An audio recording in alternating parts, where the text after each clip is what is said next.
Right, we are live. Hey guys, how's it going? Welcome back to the Kiwi Lads channel. We are back for the second quarter final of the Rugby World Cup 2023 competition. We have just seen the underdogs Argentina get themselves the victory, so they are through and they will be facing the winner of this monumental clash, Ireland versus New Zealand. We saw a brilliant series between the two sides when the Irish were in New Zealand and they were able to put in some very good performances. Since then, they have continued that winning streak. If they win this contest, it will be 18 in a row, and that is exactly what they want to do. But the All Blacks, when it comes to quarterfinals, they have won games like that before, whereas Ireland, this is uncharted territory. If they do manage to get past this point, I'm looking forward to this game. Should be an absolutely awesome one, and we will be looking through at all the info you need before heading into that game. But first of all, looking through at the starting lineups for the Irish, consistency across their starting lineup all throughout this Rugby World Cup. A lot of these players have played huge amounts of minutes, and that will continue if the Irish are able to progress here. Andrew Porter at number 1, Dan Sheehan at number 2. He did come back into the side after his injury, get him out at the start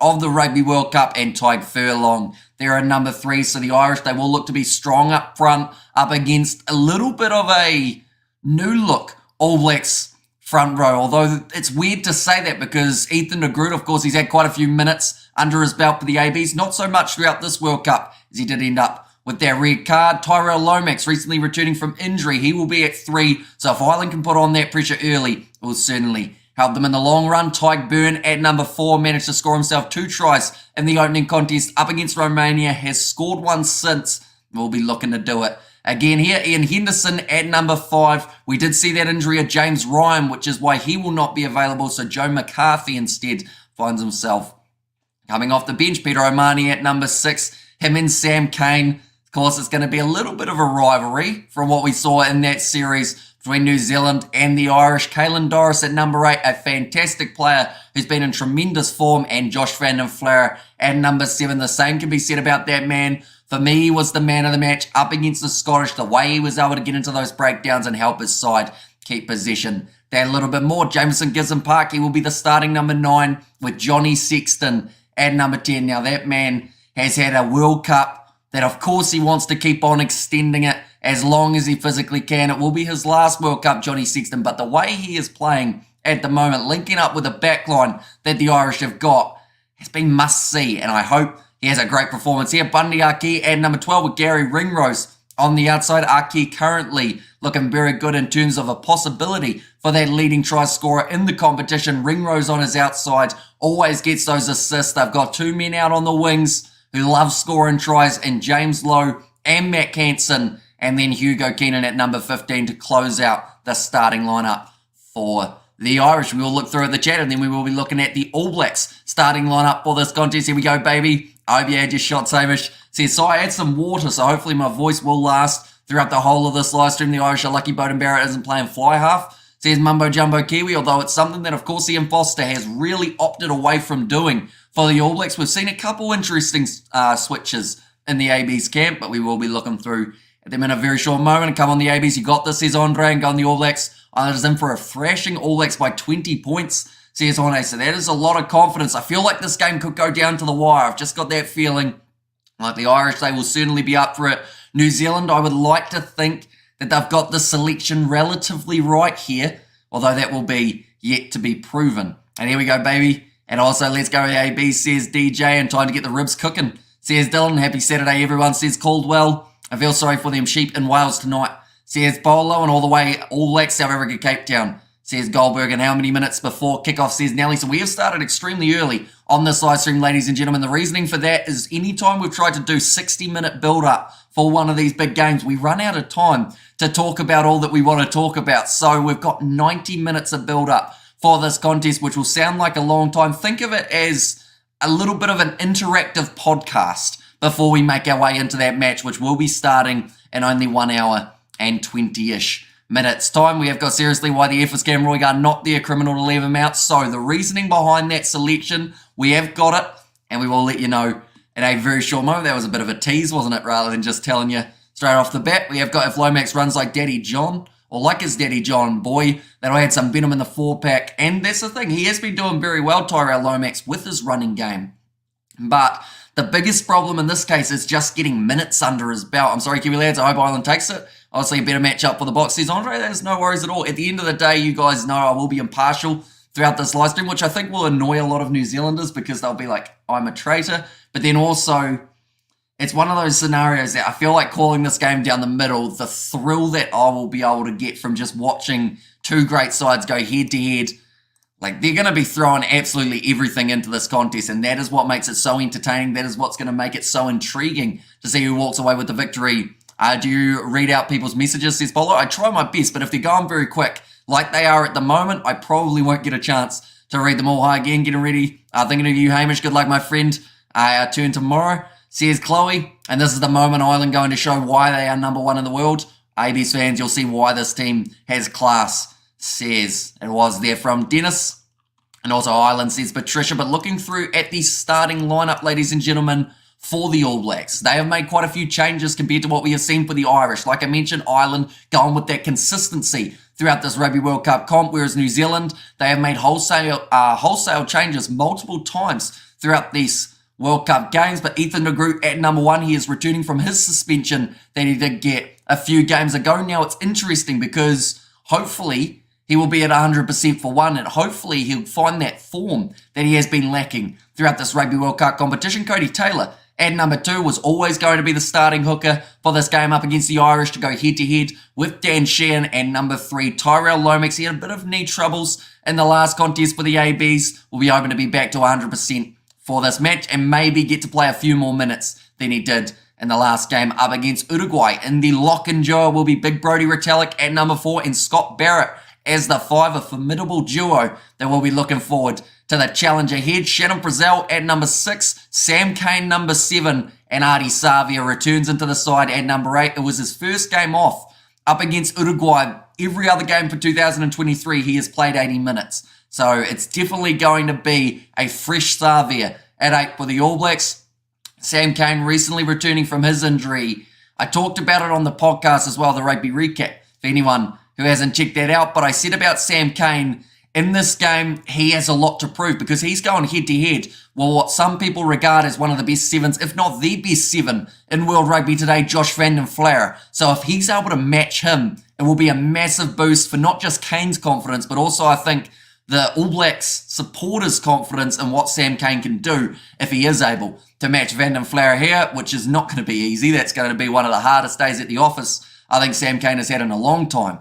Aaron Smith at number 9 with Richie Mo'unga as 10, going back to the combo that the AB started off their Rugby World Cup with. Geordie Barrett at number 12 after returning from his injury a couple weeks ago. Will be partnering back with Rieko Ioane, which was the preferred AB's combo in their midfield for quite some time. Leicester Fainanuku gets that spot out on the left wing. That is due to Talia being away, disciplinary issues, coming back after curfew. Means that Fainanuku gets a nod, and after getting a hat-trick in the last game up against Uruguay, some people very happy with that change that the All Blacks have been forced to make. Will Jordan out on the right wing, looking to get leading try scorer in the comp. He has got a fair bit to go though. Couple tries here would help him go a long way. And then Beauden Barrett at number 15. We saw McKenzie have an absolute blinder last week, but Barrett has been that consistent option that the ABs have gone with, so that is why he does keep that spot. In the chat we have got Come on New Zealand, says Happy Face Man. Am I the only one who thinks the ABs are going to silent the park tonight, says JP.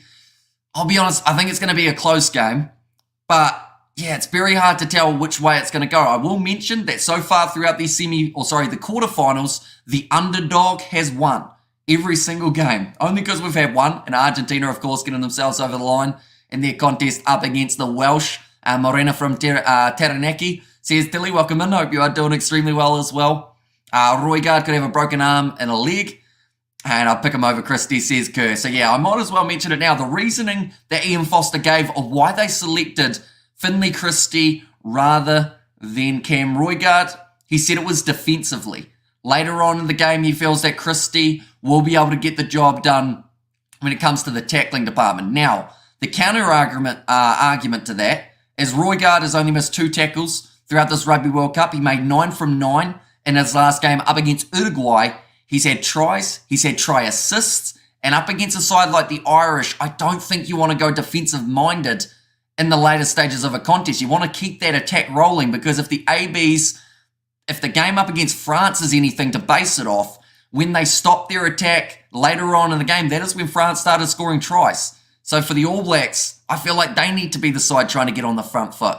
But by being partial, that's why people like you, Hamish, says George. From Brazil, go New Zealand, says Bear, welcome in. And come on, New Zealand, says Happy Face. And also good luck, Ireland. You're going to need it badly, says George. Although I think by now, with the fact that they're on a 17-match winning streak, yes, some people would say there's been some luck involved throughout that winning streak. But I think by now it's almost undeniable that Ireland are one of the top sides, if not one or the top side in world rugby at this current point. Jono, don't lie. Deep down, it's Ireland's day, says Paul. It's nice to have the All Blacks coach in our chat, says Sai. And also, one by one, the Northern Hemisphere teams going home. And down to the last minute, it will be that close. And I'm a South African sitting in Pretoria. On one hand, I want a rematch with Ireland. But on the other hand, I want the ABs to bring them down to earth, says Albert. Yeah, it'll be interesting, because I think both of these sides, to be honest, I don't see either of them playing a kicking game. And correct me if I'm wrong, ladies and gents, but I think something that's made Ireland so strong throughout their last winning streak in the last 12 months is the fact that they play that running rugby. They don't enjoy playing, when you compare them to France, for instance. France would prefer to go for those boots just that little bit more, try and force the opposition back. Is that hair going to... Oh, no, I made it way worse. There we go.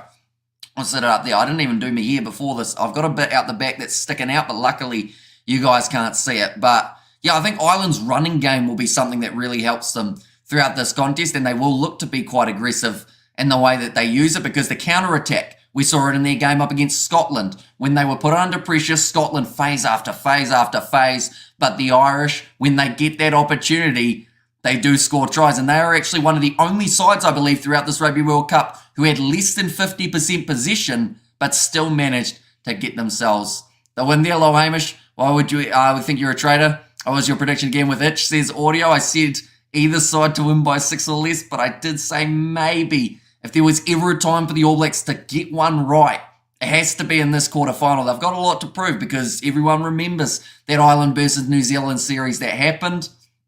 People want to see whether or not the All Blacks have learnt from their mistakes, or whether the Irish will keep on extending their winning streak to perhaps become the biggest in rugby history. We have got New Zealand will use their line speed, pressure Ireland into making mistakes and take the points. Says Happy Face Man, and what a thrilling first quarterfinal, first blood to the Southern Hemisphere. Please, New Zealand, make it 2 out of 2 for the Southern Hemisphere. Says Morning, hi Hamish, says Clear, and also hello again Hamish, New Zealand 22, Ireland 17. Sudan Tai, Hamish, Uruguay. Says Blues Nation, us South African want to settle the score with the Irish, says Manus. And I'm lazy to Google. Who does the winner of this match play next round? Which matchup? So they will be taking on the Argentines. It has been confirmed now after that first contest. We all go like this. There we go. So Wales or Argentina, that has now been confirmed as the Argentinians. And they will be going head-to-head with Ireland or New Zealand. The winner of this game, that is how the draw sits. And then, of course, the 2 games tomorrow will determine the other side of the semi-final draw. So there's still a lot on the line throughout this Rugby World Cup. And hopefully, this is a close game. The last game was split by 12 points, which, to be honest, it didn't look like it should have been up until those final moments. That was actually when we saw Argentina running away. That Nicolas Sanchez turnover 14 days away from the Rugby World Cup final, ladies and gentlemen. In fact, at the time that Ireland versus New Zealand starts, that will be exactly 14 days from that matchup. And that is going to be a massive one. We will be covering it alongside every other game on the channel as well, ladies and gentlemen. So if you are new to the channel, be sure to hit the like button and subscribe. We have got the hair looking goods, and also a rugby royalty, the All Blacks. And we shall see that at the beginning of the World Cup, Ireland will make the final. My son is due to be born November 3rd, and I expect him to come early to join the celebration, says Mountains of Asylum. And come on, New Zealand, other than the Bok, you are the only team I will ever support, says Marina, and discipline will be crucial, says Arthur. Exactly right. Both of these sides have shown at times to have good discipline. I will be honest, when we talk about discipline, we've got to look at the All Blacks. Ireland overall haven't been too shabby in terms of that overall disciplinary department throughout this Rugby World Cup. I think they've had 1 yellow card, which was Peter O'Mahony in the game up against Tonga. Other than that, though, none. Whereas for New Zealand, they've had a red card, they've had a few yellow cards along the way. So if they can get their penalty count low in this game and the handling errors as well, if both of these sides have low handling errors, we are in for a fast-paced game of rugby. I mentioned about the ruck speeds, the Irish having one of the quickest in world rugby. New Zealand throughout that last rugby championship did actually have a relatively quick ruck speed as well. And Penny Day Night says Kern, Ireland says Aiden, and there is no party like Southern Hemisphere, says agreement.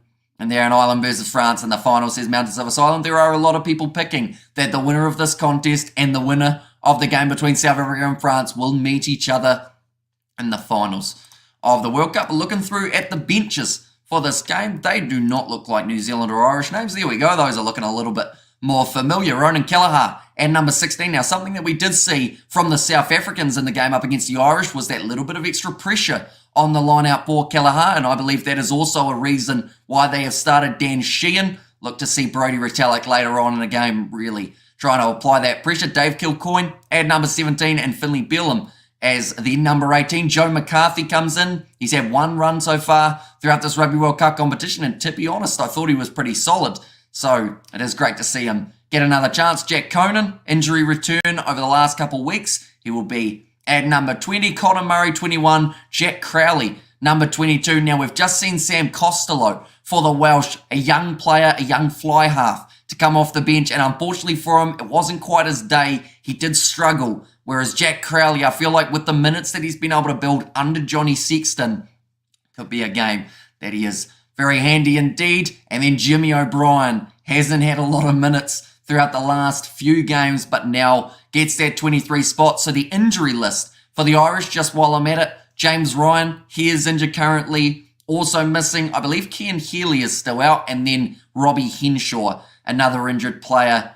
Stuart McCloskey may have also ended up injured from that last game for the Irish as well. But to be honest, with that list and the amount of minutes that some of these guys in the starting lineup and reserves have had, it's actually pretty impressive that it is as limited as what it is right there. But for New Zealand, Dane Coles, they've gone with experience off the bench at number 16 to Mighty Williams at 17, and then Fletcher Newell, the other Crusaders player, as the tight head prop. So no Ofatonga Fasi, no Nepo Lolala, no Blues in that front row replacement department for the All Blacks. Sam Whitelock, 151 games he will be bringing up for this match. Huge amount of experience, the most out of any All Black in history. Currently, they've got the hype package on out to my side as well for the All Blacks Ireland, and if that doesn't get you fired up for this game, I don't know what will. Dalton Papali'i at number 20. Perhaps the replacement for Kane, or perhaps he goes somewhere else in that loose forward trio. Finlay Christie, number 21. That was the question mark of this All Black side. Fozzie said horses for courses. He's gone with the guy who's been there and had a bit more experience under his belt. Alongside defensively, according to Foster, he is the stronger option. Damien McKenzie at number 22 partnered beautifully with Cam Roigard multiple times throughout this Rugby World Cup, but they decided to change it. Anton Leonard-Brown, number 23, to close out this All Blacks bench as well. But I should mention, ladies and gentlemen, we are getting closer to the kickoff, only around 70 minutes away. It sounds like a while, but we've already been going for 20 minutes. It is flying by. I will go back, read some of the chat that I missed. Do you think that lad that was dropped will be a big loss for the All Blacks? To be honest, probably not. I know that Mark Talia at the start of the Rugby World Cup looked like the for sure option at number 11, but I think from what we've seen from Fainanuku, it was almost going to be the case of I probably would have gone with Fainanuku ahead of Mark Talia out on that left wing for this contest, because the difference between the two, of course, there are quite a few, but one of the big differences I find is when they go for their pick and go around the side of the breakdown, Talia often will end up losing the ball. It's unfortunate, but it does seem to be that because he goes to ground so quickly, they then manage to get the turnover for not releasing. Whereas for Fainanuku, he's got that little bit more size, a little bit more strength, so he can stay on his feet longer, allow the All Blacks forwards to get into the breakdown and keep that ball on their side. New Zealand DNA hasn't changed overnight. They're still the most dangerous team on the planet. Watch out, Ireland. Says Esbok, discipline will be crucial, and Los Pumas play some good rugby. They deserve that, says Manus. Yeah, brilliant performance from them, and hopefully we get a close game here as well. Because that's the thing, even though it was 12 points difference, I feel like it played a lot closer than those 12 points. I think that our problem as well, South Africa has to learn to be calm in a game as well, Hamish, says Chloe.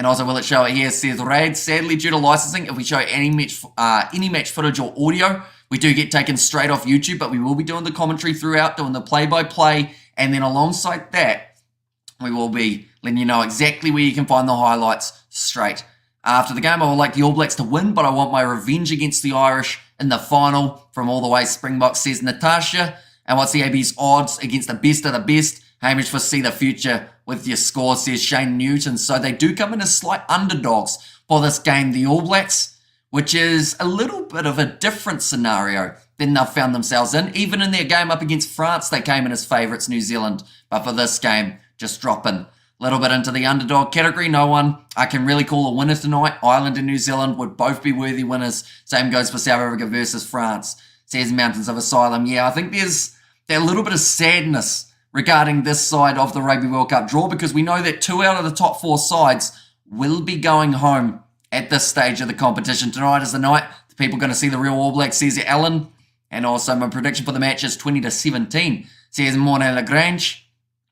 And also we have got there a donation as well from Franz Smith for TKL, on-point dress code, hashtag long point collar, says Franz. Yeah, I still got the big collar on. I feel like at this stage I've almost started wearing it just unironically. The fact that it is such a large collar. We will probably have the smaller collar for the next streams though for tomorrow, or in fact we might even keep the large collar. Chloe, I agree, no better rivalry than the Box versus All Blacks, says George, and this is a very interesting match, says Vusamuzi. It is indeed. Either side could walk away with the victory, and I think it's going to be one of those games similar to what we saw for South Africa versus Ireland. You could have these two sides play 5 times. One side will win 3, the other side will win 2. That seems to be the seesaw that these two sides have been able to create. And I know that that might be something that, like that kind of statement of saying it could go each way may annoy some Irish viewers, so I do apologise for that. But I just feel like historically when they go head to head, like that's a crazy thing. Up until recently, everyone would say the All Blacks every day of the week. But now, I think it's the last 6 times that the All Blacks have played the Irish. They have lost 4. The momentum shifted. Are the winds changing? I need to go to Leeds, says Gur there. We have got there, my dog ate a lot of water after eating dry cornflakes. Fair enough. I guess the man's got a drink, or the woman, whatever your dog is. I need to go to Leeds, but Hamish, did you see the Kobe? I did not get a chance to see it as of yet, but I will have to have a look at it in between, or in fact, I was going to say in between the next live streams, but we have got only the one more to go, ladies and gentlemen. They are just showing the crowd filing in to this game. It is at the Stade de France, which is the exact same location as the game has taken place between South Africa and France tomorrow afternoon. Anyone who doesn't know the times for that game, in fact, it's tomorrow evening for you guys in South Africa. So that will be a 9 p.m. kickoff. We are covering that game on the channel. Large build-up for that contest as well. Fiji versus England. That will be taking place that little bit prior and should be an amazing game to watch for the quarterfinals. Now, those two sides did play earlier on in this year in the Rugby World Cup warm-up games, and it was the Fijians who were able to walk away with the victory. But looking at the way that these two sides have started their Rugby World Cup, they have had 4 games each. As you can see, New Zealand finishing second in Poway on the 15 points. Now, notably, though, more points differential than the French, who did finish top of the bunch with 4 wins from 4. New Zealand winning their 3 games, just losing to the French in the opening contest. Whereas Ireland, they have had 4 wins from 4. And the trend continues. The Northern Hemisphere side with 4 wins going head-to-head with the Southern Hemisphere side that has had 3 wins and 1 loss. So the streak continues. Now, in that first game between Wales and Argentina, Wales undefeated, Argentina pulling off the upset.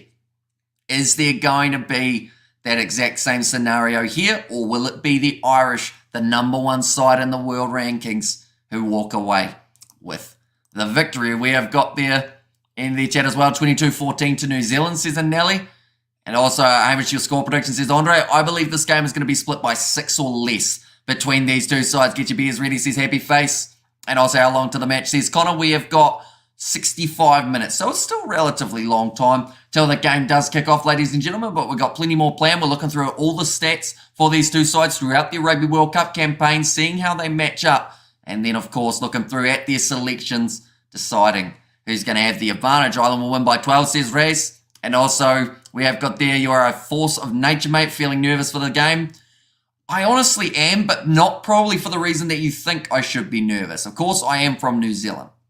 But as you guys know, we call these live streams straight down the middle. I'm more nervous because I want to see a great game of rugby. And I feel like the expectation of this game to be great for me is higher than a certain side winning, if that makes sense. Like, I just want to see some brilliant rugby being played when these two sides go head-to-head. And if we can get that, or even slightly get that, I would be more than happy with how it goes. Come on the Pumas, that was amazing. And now this quarterfinal says Rugby Itch. And also, would you rather have Ioane at wing or at centre, says Nelly? Well, at the moment, Rieko Ioane is certainly out of form. We have noticed that throughout the last couple of weeks, and hopefully he does start to find it as they build a little bit closer towards those Rugby World Cup quarters and semi-finals, or else for New Zealand, if that midfield combo is not firing, when you look at Gary Ringrose and Bundy Arki, there will be a clear advantage in that department. Now, Geordie Barrett coming back into the side for the All Blacks, I feel like has been a very welcome change, and he has been doing extremely well at inside centre. They have got Anton Leonard-Brown as the backup off the bench, so not all is lost there, but yeah, Ioane will want a big one here when he goes head-to-head with Ringrose. Ireland will pay no attention to the first North loss. They are pros, says Cool Story Bro. Yeah, that game wouldn't have even phased them one bit for the Irish. They will be keeping an eye on the challenge ahead of them, which is New Zealand. They know that this game they can't go in too confident. They can't go in too aggressive in the early stages. But I think that's what Andy Farrell has been able to help the side with over the last kind of 24 or so months when he's been coaching. He's just been able to turn them around into a side that no matter how many games they play back to back to back, they still look fresh in each and every one of their fixtures. 35-18 in favour of the Irish, says Luke. And also come on Ireland, says Patrick. And also they're happy to knock the ABs out, prefer that to knocking the French out so early, says Yoni. And I see 8 penalties in this game. 8 penalties would actually be pretty decent. We've seen some huge numbers throughout this Rugby World Cup. If you've been following rugby, no team has won World Cup after beating the All Blacks, says Agreement. So yeah, it's kind of one of those ones that it's a win and a loss if you do manage to pull off that one over the ABs, I guess. My girlfriend says Ireland by 5. But what does she know? Don't tell her I said that, says George. So I will ask my girlfriend what she thinks the score will be. Hang on, I don't have one. So they're very sad. Kiwi lads love the suit, looking smart. Just like a real dapper. Let's go All Blacks, says Dolly there. And also why does about other content creators? That's a good question. I've seen a bit of it overall, but hard to say really. No idea on this one, says Matt W.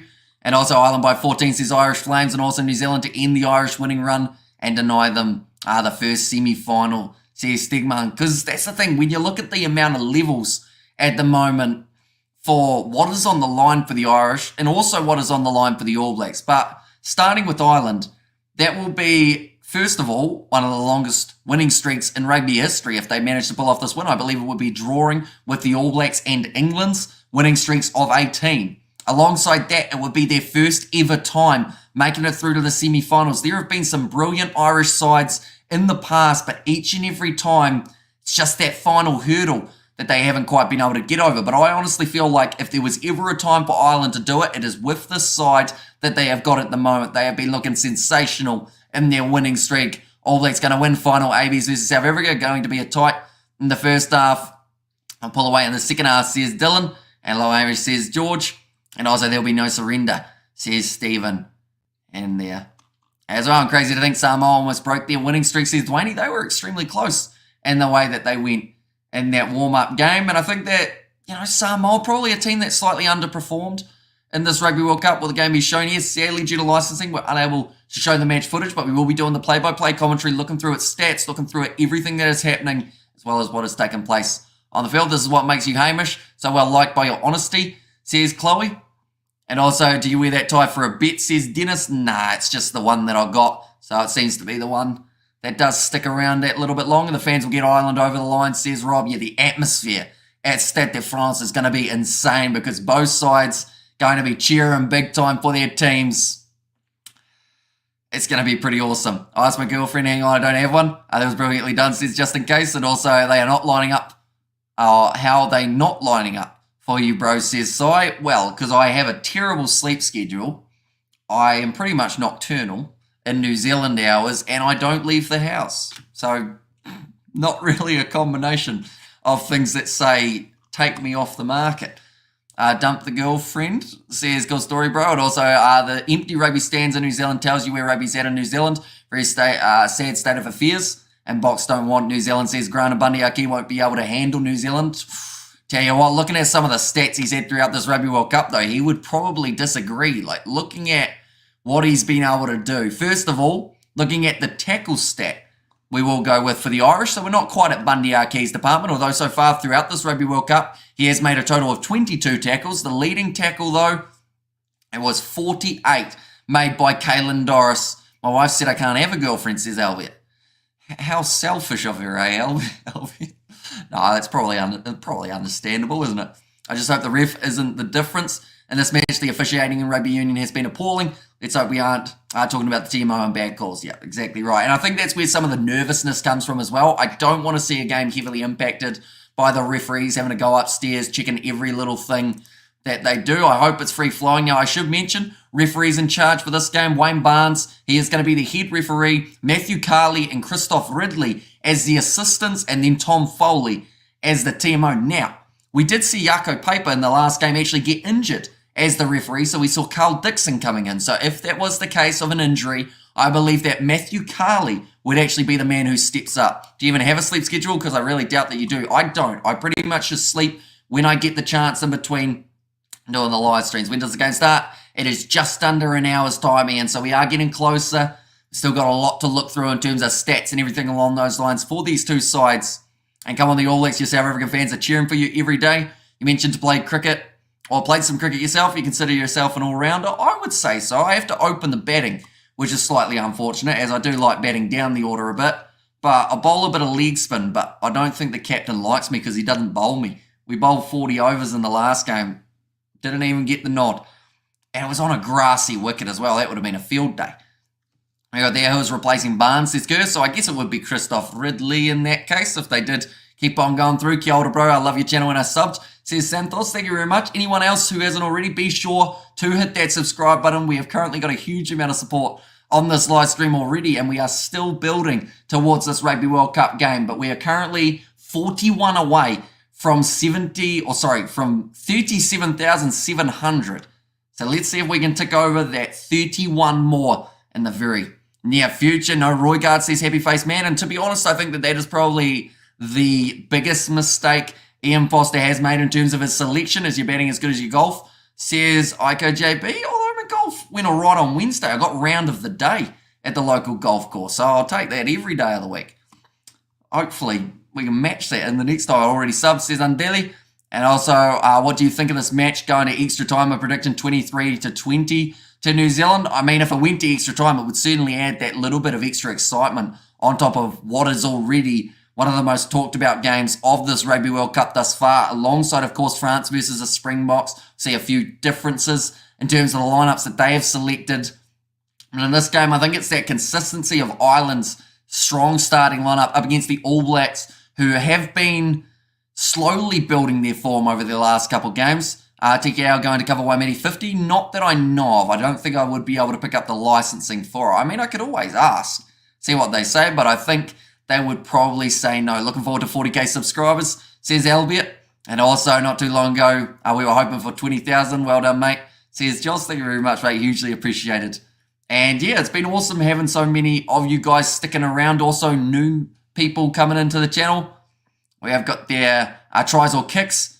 How do you see it scoring out? I honestly think we might see a couple three-pointers early on from either side, but overall in this game, I believe the thing that let Ireland down early on in their game up against the South Africans was actually that line-out throw, but that was with Ronan Kelleher in the starting side. They've now got Dan Sheehan, so if they did opt to go for the corner, which, to be honest, I could see the Irish considering if they feel confident, and I think that would be an effective tool up against the All Blacks early on. Yep, I've been here for ages, says Ian Foster. I want to see the ABs in the final. Not many New Zealand supporters think ABs will win, says Andelia. New Zealand says Simeone and there as well. So I should mention we were looking through player stats, but first of all, we'll actually look through at the previous fixtures for these two sides. For the Irish, their first game of the Rugby World Cup, winning at 82 points to 8 over the Romanians. They did actually concede the first try in that contest, but that's about as good as it got for Romania. And then the Irish just able to keep on up in the tempo, scoring a lot of tries. Tyke Byrne got 2, Peter O'Mahony got 2, Johnny Sexton got 2, and Bundyaki also getting the 2. Now, the 4 names that I've just mentioned, they are all playing in this game up against the All Blacks. And the Irish, I mean, when you look at the amount of tries they've been able to score throughout this Rugby World Cup campaign, yes, it's not as many as New Zealand, but they've been able to score some pretty terrific ones throughout the competition. 59 points to 16. They did get themselves the win over the Tongans, and Bundyaki once again having a brilliant performance in that game. 13 points to 8. A close contest up against the Springboks, but they did win it 13 to 8, like I mentioned. Brilliant bit of work from some of those players later in the contest. And then their game up against the Scottish. Now, Scotland scored 14. That was in quick succession. 2 tries back to back. That was actually when they started making changes off their bench. Now, the reason I bring that up is because the All Blacks have opted to go with a defensive bench rather than an attacking one. So I would have thought from watching that game, you'd go attack every day of the week. But the Irish, they had less possession in that game, still scoring 36 points, which just shows how clinical they are at the moment. And they were the first team, I believe, to win a game without having more than 50% possession. In the chat once more, we've got 34 new messages. So once again, I will apologise if I miss any of your messages, ladies and gentlemen. You Kiwis will have your work cut out for you, certainly will. And it will be very interesting to see what kind of New Zealand side makes their way onto the field. Will it be a side that consider going for that running game a little bit more, or will it be a kicking orientated performance up against the Irish? How long before kickoff? We have currently got another 54 minutes until the kickoff of this matchup. We have got there, I agree, says George. And hi, mate, what's your thoughts on this game? I think it's going to be an absolutely awesome one. I hope it is as well. If we end up getting a close fixture going down to the wire, I feel like it will be great for this Rugby World Cup. I feel like both fans will definitely enjoy it. And the rugby world.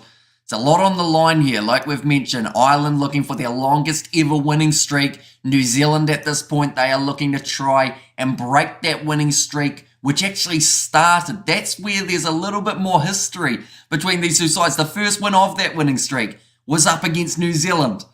So we've almost gone full circle. The question is history going to repeat itself and that streak going to continue, or will it be possibly broken here at the Rugby World Cup quarterfinals? Ireland is fatigued, has been playing the same team over and over, says Undeli. Although that's the thing, people have associated this Irish side because they've gone with consistency.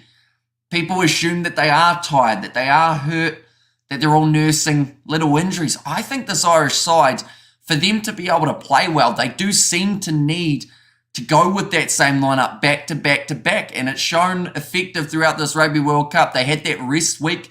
I think it was about the 3rd week of the comp, just before they had their game up against the Scottish, so actually week 4. I think that 1 week off was all they needed to be able to keep that momentum going in the way that they need it. Sorry, I think says Chloe, and also South Africa versus New Zealand final, and history is meant to be broken. Says Undeli, if New Zealand wins, will Ireland be out? They certainly will. So these are the quarterfinal games. We're at the knockouts now, which means any side that loses a game, they are going to be going home. How's your sleep patterns? Terrible. I think over the 40 hours or so, we're going to be doing 40 hours awake, 2 hours of sleep. And I've already got those 2 hours of sleep, which means I don't get much sleep for a little bit longer now. I can't imagine what it's Joe Smith trying to rationalise with Ian Foster, says Mumbo Jumbo Kiwi. And evening, Hamish and Rugby Rockers around the world tuned into the Kiwi lads. Says the roof. And Ireland by 53. 53 would be a huge margin, but, I mean, is it possible? I think winning this game by 10 or more for either side would be a pretty massive achievement. Are you going to be here for Box versus France? We certainly are. Every game of the Rugby World Cup, we are going to be live on the channel. We have covered all 40 games, or in fact 41 games that have taken place so far. Ethan de Groot, they are just showing him walking his way into the stadium, actually alongside a black eye, which is surprising seeing as he hasn't had any game time over the last couple of weeks, but he is still taking knocks in training by the looks of it. He's in the starting lineup here, so he has to be physical, going head-to-head with Tyke Furlong. Imagine two Southern Hemisphere teams playing each other in the Northern Hemisphere. Says Anelli, I should get coffee sponsorship, says Sam. And also, New Zealand will definitely win. It's a no-brainer. Says Xander, and I want Ireland to win to deny the possible fourth Rugby World Cup for New Zealand. If South Africa go out, I wouldn't mind Ireland taking the cup. Says Bystander. AB selection in general is just dumb. Kane on the bench, Artie at 7, with Goodhue and Blackadder back in the starting team, says Albert. Well, your first problem is Goodhue's not even in the World Cup squad. But I think for that Artie Savia scenario, if they were going to play him at 7, they needed to do it about 2 years ago. But then ever since they went to him at number 8, that seems to be the difference. And I guess where they see him as an option. When what time does the game start? So it does start in 50 minutes time. So it will be an 8 a.m. kickoff here in New Zealand. I believe that's an 8 p.m. kickoff in Ireland. We have got the EU commentary during this World Cup. It's been Sailor Hamish. Thank you, says David. No worries at all. We have got the Squidge versus Hamish boxing match win, says Yanni. I don't think I'd go any good at boxing. Because I just apologise after every time I punch someone. And that's not really intimidating when you're doing boxing. So I feel like, yeah, I don't think I could be a boxer. I apologise when I play cricket. And that's when I am batting and, I'll hit a fielder with the ball. And then I'll just apologise, even though they tried to field it. So, yeah. Not competitive enough, I don't think, for boxing. My border master is Irish. So I want Ireland to lose. Do you like the box choice with the 5-3 split? I think it's definitely interesting for the Springboks, but they did have that question mark of whether they go with Andre Pollard and Willie Leroux off the bench, or whether we would see maybe Willie Leroux missing out and having Haka Smith and Jasper Visa as the two men who do go on the bench. They're just shown there since 2019 Rugby World Cup quarter final. New Zealand won that game 46 points to 14. Since then, Ireland won the game in Dublin in 2021. New Zealand won the game in Auckland 42 points to 19. And then 2 wins back-to-back for the Irish on New Zealand soil was something that was massive for them. Hamish's hands show he's a builder, says Chloe there. And also Kia Sexton of producers. It will be a tough night for the ABC's PJ. Yeah, there's a lot of individual head-to-head battles that are absolutely awesome to see for this game. Richie Mo'unga versus Johnny Sexton. I mentioned about it earlier on. Sam Cane versus Josh van der Flair. That is a massive one because Sam Cane will have to try and match one of the best 7s, if not the best 7 in world rugby today. God, I almost cried when Argentina just won. They are so humble. Says Ty, yeah, massive win for them. We have got Chloe relax. He's not single. No, but I am. Unless you're saying I'm in a relationship with Rugby JP, which is interesting. Ireland have been taking a hammering. Fatigue and quarterfinal pressure will cost them, says Pieter. And also Mo'unga every day, the most underrated player, says Andele. Yeah, it'll be interesting to see how they adapt to having Damian McKenzie off the bench because we've only seen that happen once. Hamish, did you apologise when you played rugby too? Says Dylan. Probably. I mean, it was a long time ago, but more than likely, yes. If I tackled someone too hard, I'd probably say sorry. Who is better, Marnie or Pollard? Depends on what you're talking. Kicking accuracy, I think Pollard does take it, but attacking rugby, the Springboks, there's a reason they've scored so many tries over the last 12 months while Andre Pollard's been out injured.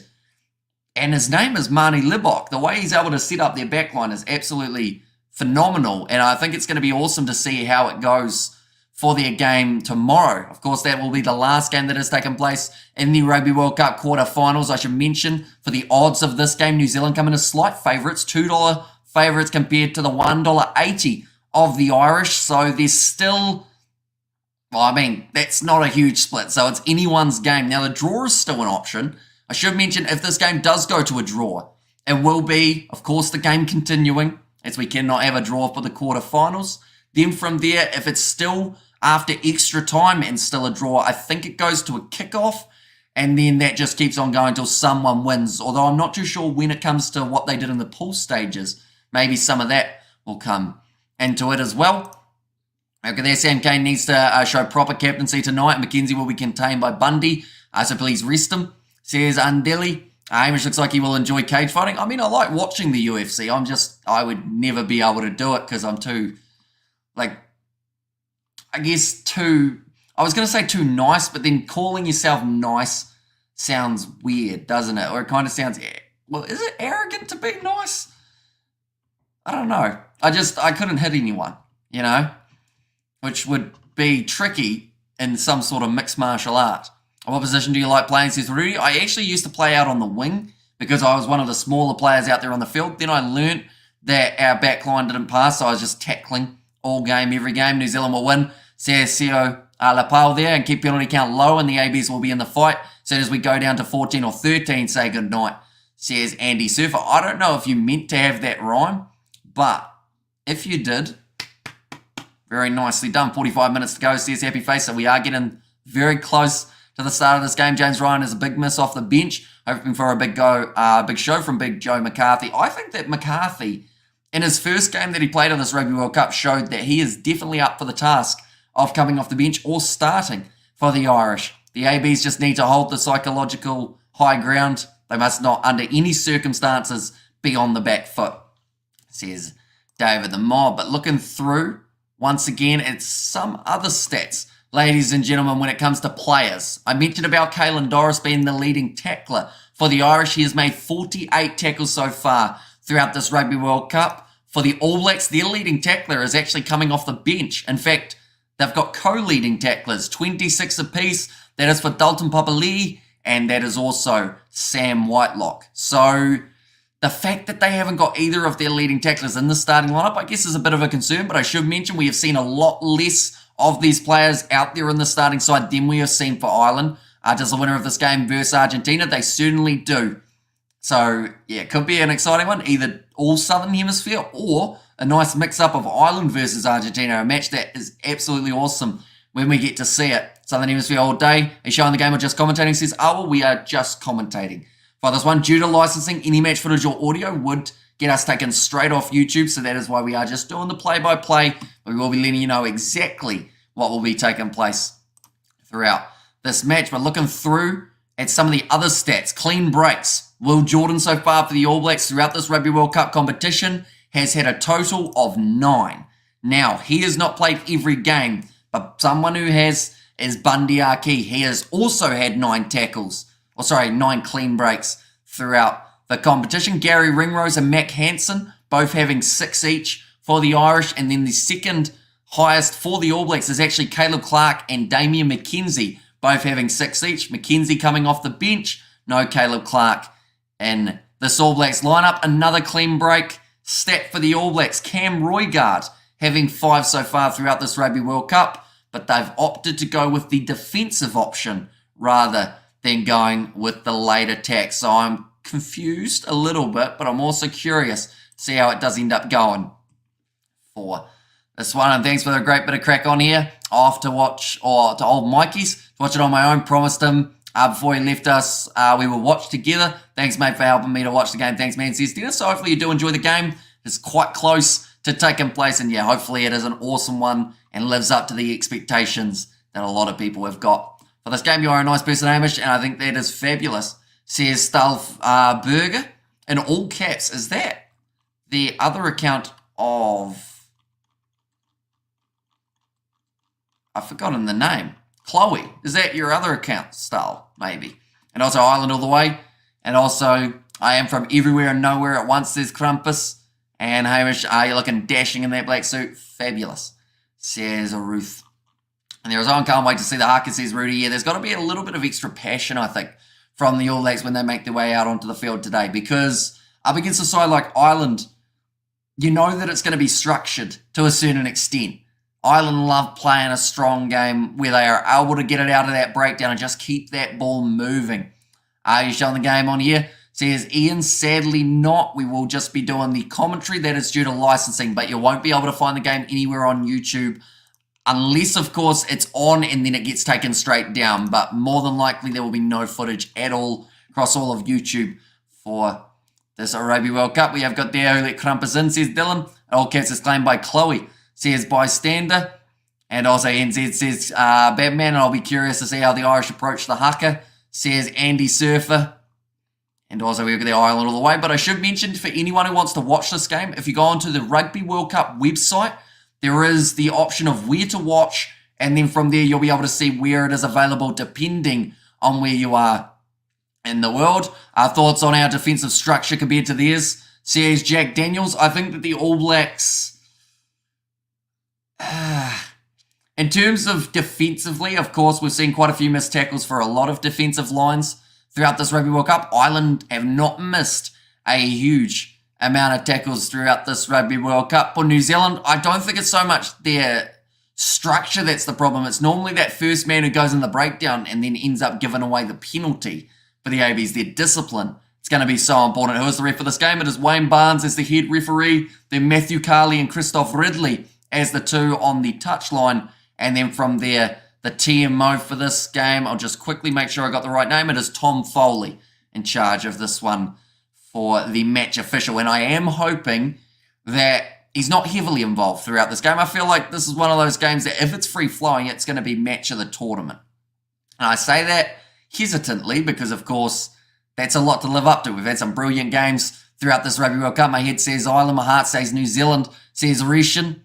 And also we saw a ref injured in the last one. Can we see a ref score in this one, says Dylan.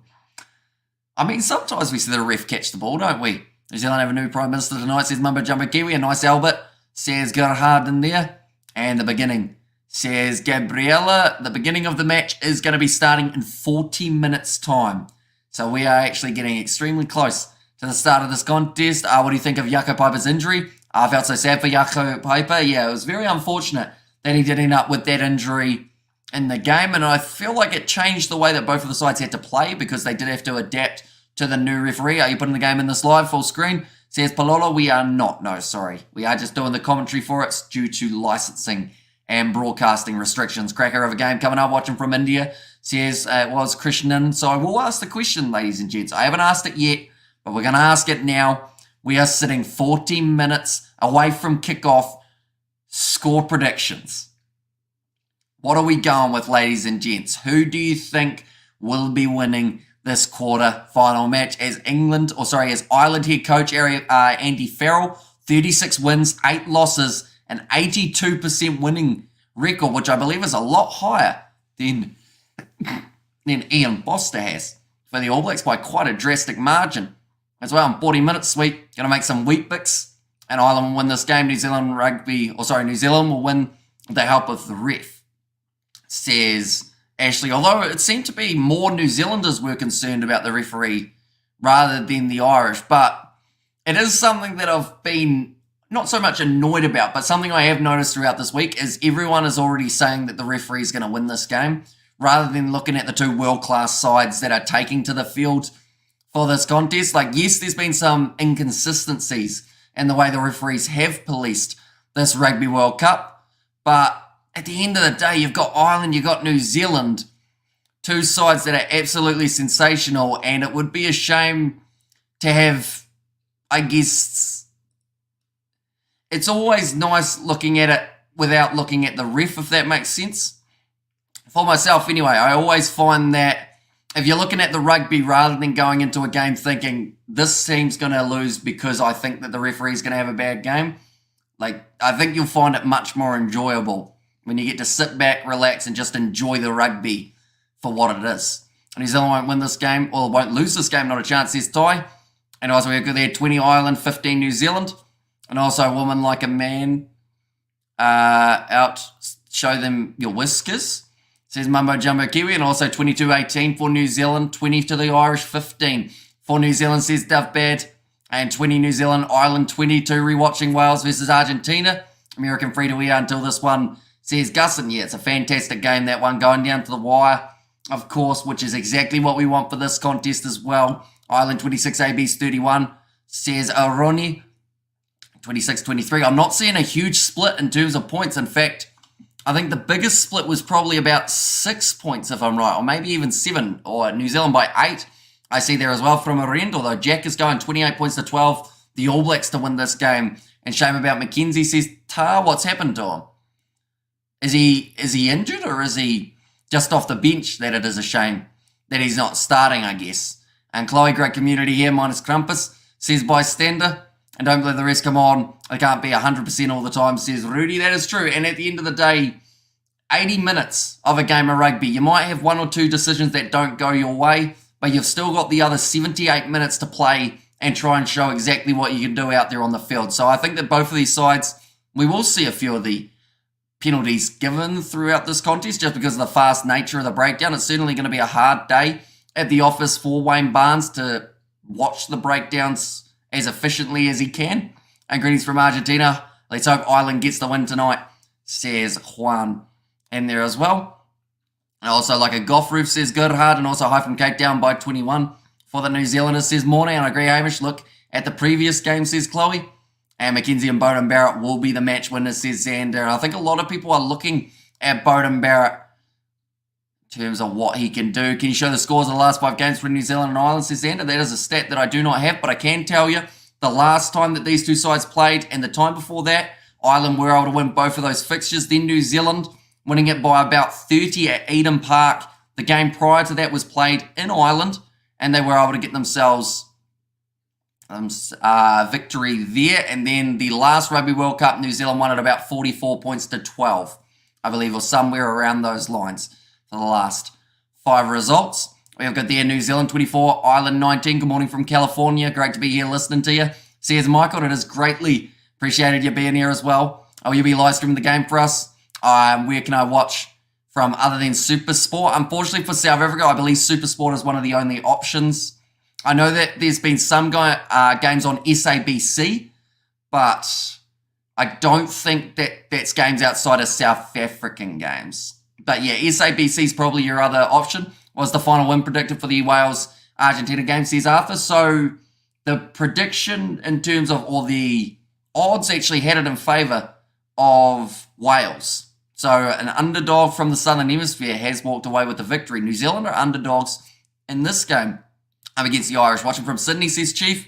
And also, they know what rugby is in America, says Clear. And All Blacks will take this. This is the World Cup, says Starlin. Good evening, says Benny. Welcome in. But anyone who hasn't already seen it, we will show the starting lineups once more for these two sides as we get close to 30 minutes away from the start of this fixture. Andrew Porter at number 1, Dan Sheehan at number 2, and Tyke Furlong as the number 3. No real surprises there for the Irish. We knew that they'd go relatively consistent with what they have done throughout the rest of this Rugby World Cup. Of course, Sheehan was injured for the first half of the Cup, but is now back for the important games. Tyke Byrne at number 4 with 3 tries on the board for him. And then at number 5, they have gone with Ian Henderson. Now, there was an injury, unfortunately, for James Ryan. And it means that now they've had to bring in Joe McCarthy, who I believe is not too bad of an option at all. But Ian Henderson in the starting lineup alongside Tyke Byrne here. Peter O'Mahony at number 6 with Josh Van den Flower as the 7. And Caelan Doris at number 8. Now, they're 3 men who haven't scored a huge amount of tries throughout this Rugby World Cup. Peter O'Mahony has got himself the 2, I should mention, from that first game up against the Romanians. Caelan Doris has got 1. No tries for Josh Van den Flower as of yet, and I feel like this game is the one that he will change that momentum, get himself over the try line. Jamison Gibson Park at number 9 with Johnny Sexton, the veteran, as the number 10. He's had a very good Rugby World Cup competition, scoring himself 3 tries for the Irish at this point. Bundy Aki, he is the leading Irish try scorer with 4, alongside Gary Ringrose on his outside at 13. Aki will look to be physical, crash it forward towards Geordie Barrett, and put the AB centre under that pressure. James Lowe out on the left wing, Matt Hansen out on the right. Now, 2 players that did seem like they were going to be maybe only 50-50 of whether they were going to be able to play. James Lowe last game, he got fingered in the eyeball. So that meant that he was going to be missing from this contest, possibly if he wasn't able to pass all his tests. But he did get through. Matt Hansen, a little bit of a calf injury, I believe it was, but he has also been cleared to play in this match. But the last thing they want is for either of those two to be injured early, or else it could put them under a lot of pressure. And Hugo Keenan at the back at number 15. He's been solid throughout this Rugby World Cup. He's had a lot of one-on-one challenges. Charles Piatel made it very difficult for him, but he will be excited to be back out there. Morning, lads. Let's go, says Mr. Beast. Or sorry, X-Beast, I should say. And also, we have got our home is alive with the games, watching on DSTV, but I prefer watching all of you. Hamish has an awesome personality, says Chloe. And also, I love this chat, says Claire. Bye, chat, bye, Hamish, says Krampus. And also, let's go, boys, get the pants down, says Obi. Interesting. And I just had a lekker braai here in South Africa, ready for a cracker of a game, says it was there from Sean as well.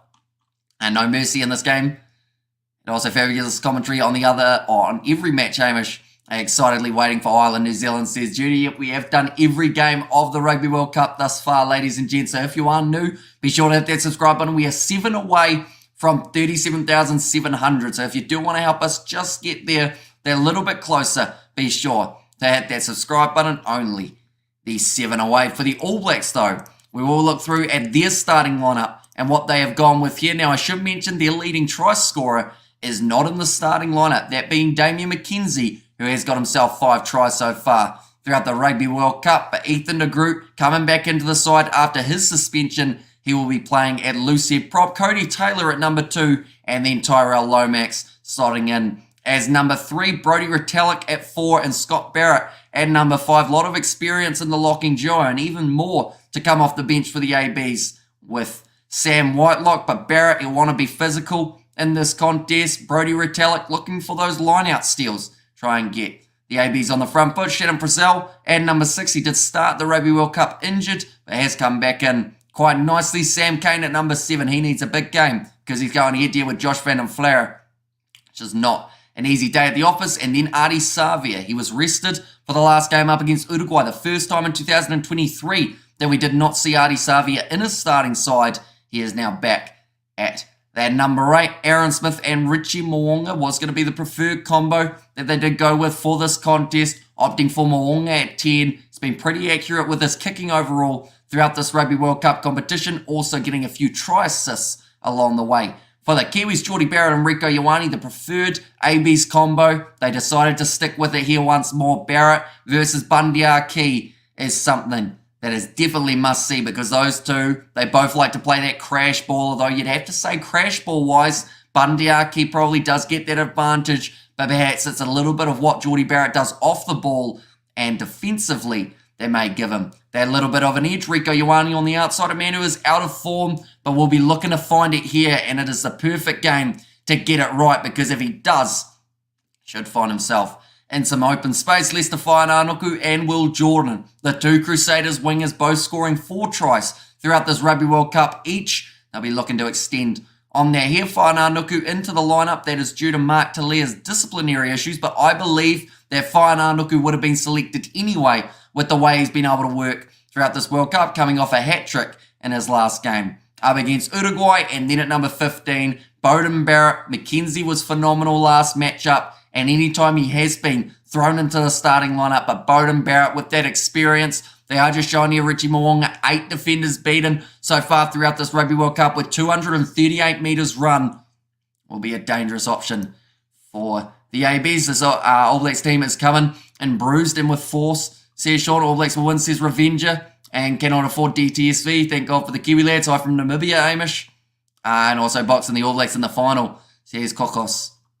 And there as well. Hi all, hope we have a great game, says McCallum. I should mention that game is only 28 minutes away, ladies and gents. We are getting closer and closer. If you haven't already, be sure to hit that subscribe button. We are back tomorrow with 2 more matches. England versus Fiji, as well as South Africa versus France.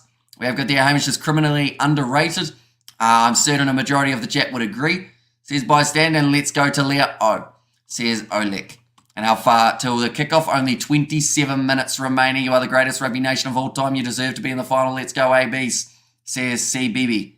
And Andy Farrell deserves a lot of credit. A man with a league background has translated into a fine coach. Watching his interviews, he seems like a very nice bloke, says Andy Surfer. Yeah, he's got a brilliant winning record. I believe they showed 82% he has been able to have for the ABs. Can we get a Haka audio maybe? Enjoying your commentary, says Wesley. So the Haka, I believe the All Blacks will upload it on their YouTube channel pretty much straight after it has taken place, or Sky Sport might even upload it. So I recommend checking those out. But if I was to show anything like that, I would get taken straight off YouTube. Unfortunately, just subscribe to your page, bro. Says Sean, I know Barnes is the best ref in the world. It always brings back the memories, says Oleg. And James Lowe will score, says Vic. And thanks, ref, where are you from yourself, says Bad Dragon. Let's go Springboks, says Luthundo.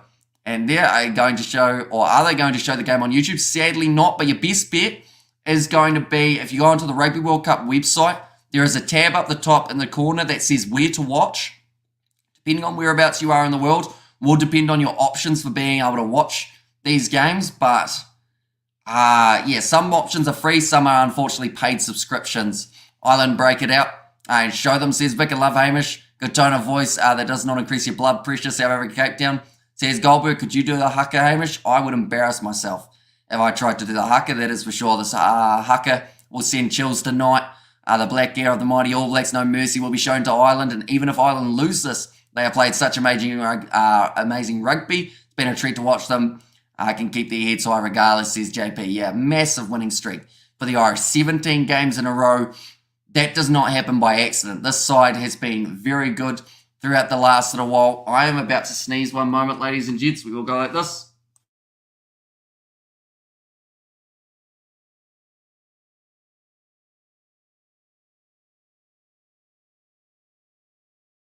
We are back. I also found the water bottle. And we have got there AB's 25, Ireland 15. Give them a taste of kiwi, says Mean-Ass. Thank you very much for that donation, mate. And also, evening, Hamish. This is going to be an epic game of rugby, says CK. Yep. Both sides will be looking to play that fast, attacking style.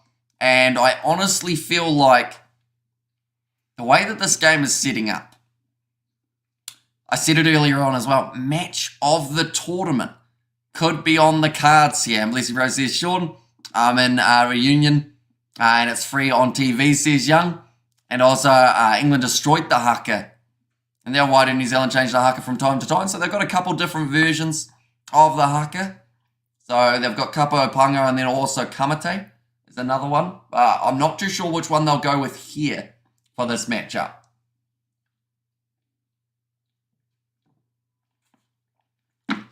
And Scott is looking forward to the stream, Hamish. Glad to see you well, mate, says Scott.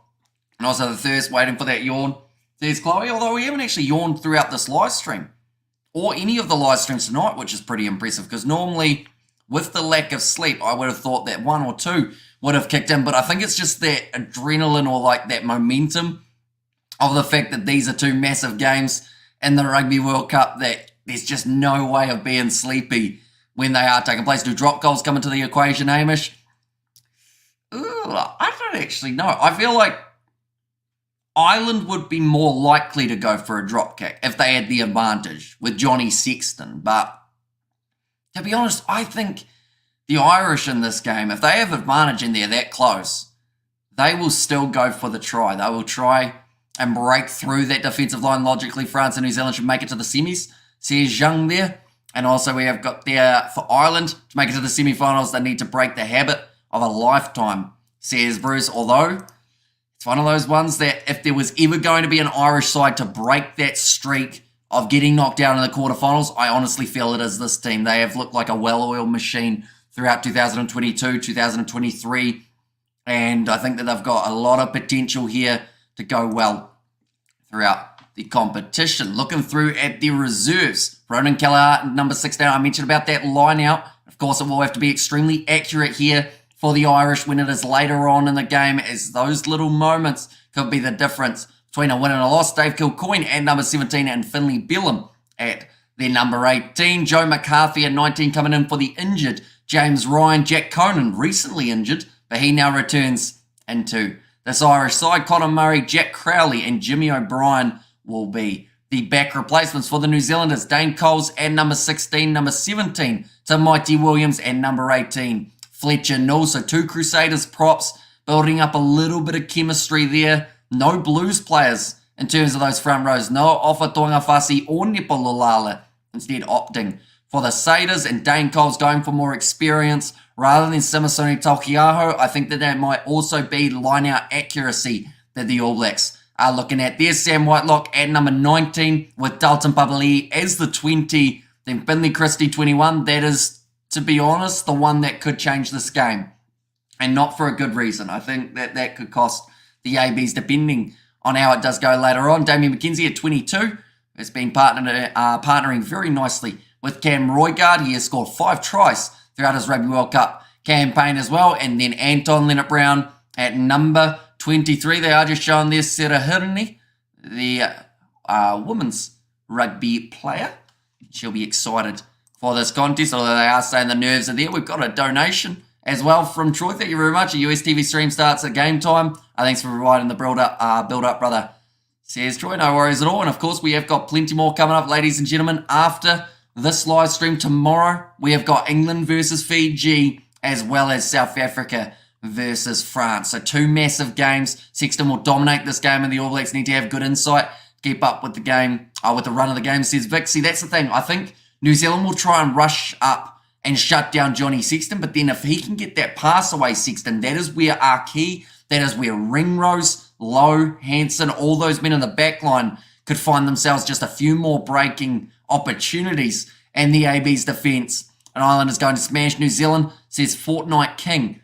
And also we have their ABs using some Springboks tactics, semi-bomb squad, says Goldberg, although they've gone with the 5-3. In this case, the All Blacks. Looks like the crowd,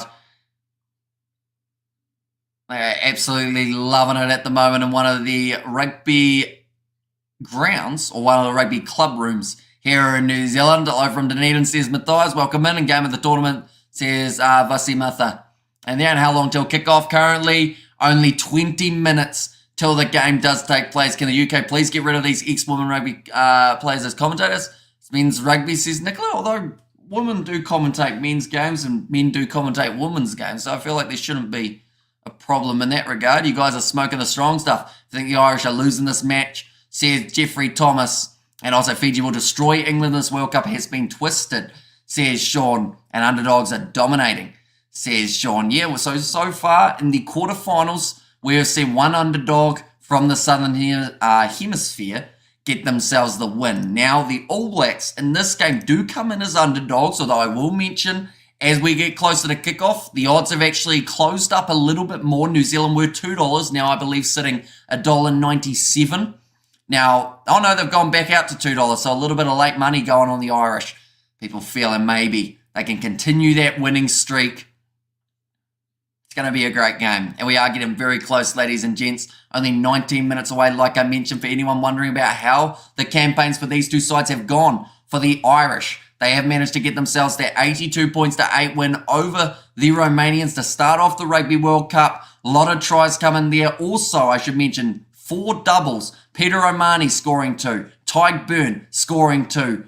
Johnny Sexton scoring 2. And Bundy Aki scoring 2 tries in that game as well. Then up against the Tongans, they were able to win at 59 points to 16. Tonga overall in Group B were actually one of the underrated teams, I would say, in that group. They were able to not so much win games, but they were able to challenge teams at points throughout their contest. 13 points to 8, the win for the Irish over the Springboks. There's a hard-hitting affair going right down to the wire, but the Irish winning that game by 5, continuing their massive winning streak. And then their last game, it was up against the Scottish, and they did manage to win it 36 points to 14. They had less possession in that game, but it did not stop them from being able to score tries when the opportunity did arise, winning it by those 22 points. For the All Blacks in their Rugby World Cup campaign, it did not start the way that they would have liked. 27 points to 13 in favour of the French. New Zealand in that first half, it was penalty for penalty. I think it was about 9 points to 7 at one point. But in the end, the New Zealanders just slowing down, and it was actually their bench that weren't quite able to live up to the expectation of the starting lineup, and that is something to think about throughout this game. The next game up against the Namibians, they were able to win at 71 points to 3, so a comfortable win. In that regard, their game up against the Italians had over 100 points scored throughout at 96 points to 17, and then their last game up against Uruguay, they did win at 73 points to 0. So from their last 3 performances, the All Blacks, they have scored over 200. In fact, I believe it's exactly 250 points in their last 3 performances. I can tell you right now, the averages do not work out for this quarterfinal to be in that same boat, or else the All Blacks would be scoring around that 70 points, and I do not see that happening up against the Irish. I think scoring 17 up against the Irish is going to be a relatively strong one, and Springboks throw the game versus Ireland because of what New Zealand will do tonight to the Irish, says Thai Lifestyle. And also showing the match, says Shoku. Sadly, due to licensing on YouTube, you won't be able to catch any match footage across the whole of YouTube because World Rugby, they are strict in terms of taking it down. But we will be doing the play-by-play commentary. You can check out the Rugby World Cup website for your best option of being able to watch these games. Taking nothing away from Argentina, but Wales were poor, says Don James. And I think they made a lot more mistakes than they did throughout their group stage games. Hamish, do you know what a braai is? I certainly do, Claire. I've been invited to over 100 of them for if I ever make my way to South Africa. I ain't been G'd up for a test for a while. Let's go. Says Hayden, and also AB's 23 to the 11 of Ireland, says Dave. Also, I'll ask the question as well in the chat, ladies and gentlemen. First try scorer. Who is the player who will cross the try line first? To be honest, this is a very hard one to decide who will be scoring the very first try of the game. I'm trying to work out whether it will be a forward and it'll be hard work or whether it will be a back gets that line break. Well, rugby should give you special permission, Hamish, says Mark Humphreys. I think if I gave them a few $1 million, they'd consider it, but sadly, I do not have that money. Even if they ask for a few dollars, I'd have to be like, oh, maybe next week. Hamish can understand Afrikaans. And hello, says Andy. Doris says Haka Harvey. Jordan to score the first try, says Dave L. Shannon Frizzell, says Julian. In there as well. Okay. So it seems like a little bit of a mix, isn't it? Some picking the Irish, some picking the Kiwis. Fine Arnuku first try, says Nazi Williams. What's the crack, Hamish? Big Hero 1 says Sean. Yeah, it's certainly going to be an entertaining game. These two sides take to the field, and we are only 15 minutes away, ladies and gentlemen. They are about to make their way from the tunnel. We will have the national anthems, then the haka, and then from there, we are into the action. New Zealand versus Ireland. It will be the second quarter final. What happens if the match is tied after extra time? I believe after extra time has finished, they then will go into the scenario of a kicking competition, similar to what we saw between Munster and Toulouse in the Champions Cup a couple years ago. And then I guess they do that for a while. And I guess if they can't get a result from that, then they'll look at the pools. Or it may even be that they look at the pools before going into the kicking.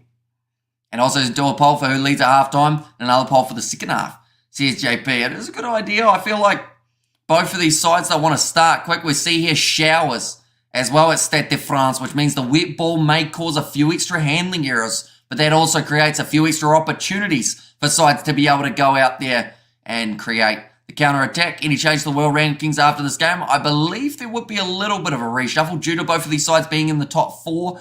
It does mean that whoever wins will get that little bit of a boost, but there is no way for New Zealand to go to number one in the world from this contest. They are just that little bit too far behind, but it would cut down on the gap between Ireland and the rest of the sides trying to catch them. And we watch, says Franklin, if you go onto the Rugby World Cup website, you have got the option of looking through at the where to watch depending on where you are in the world. Why are you wearing a tie, says Chris? Because I would look weird in a suit without one. And also, as their live commentary of the game here, says No Rat. So we are going to be doing the play-by-play radio-style commentary, but we won't be able to show match footage due to YouTube's strict copyright guidelines. But yeah, like I mentioned, if you go on the Rugby World Cup website, you can see your best option of being able to watch, depending on whereabouts you are around the world. We have got the I would like to apologise to absolutely nobody, says Krampus, and also you made many new friends, thanks, says Anton, and there as well. And also we have got there, where do I watch this game, says Cameron. So once again, if you go onto that Rugby World Cup website, you can see whereabouts it's available around the world. And Charles New Zealand Haka says all of that will be uploaded onto YouTube pretty much straight after by Sky Sport or by the All Blacks. They will be putting it up on their channel. Is it heavy rain forecast? Only showers at this stage, so it doesn't seem like it's going to be anything too serious. Why are you wearing a suit, says Chris? Well, because it is a big match, and if I don't wear it, people get angry at me. Our girls would have loved it. In your birthday suit, says Charles. Although I don't think I've been going to the gym enough for that, to be honest. The name has got some quick, sharp comebacks. Don't test them, peeps, says Nazi Williams. And also Bandiaki, says Patrick. The crowd, the intensity is just about to increase. He always wears suits for the big game, says Julian. And there as well. But this is about to be the time where both of these sides make their way onto the field for the 80 minutes. It's going to be do or die. At the end of the day, the loser goes home in this Rugby World Cup. Someone in the top four is now going to lose their hopes of making their way through to the Rugby World Cup semi-finals. The suit is for Chloe, says VG Man. Which is a gentleman, says Chloe.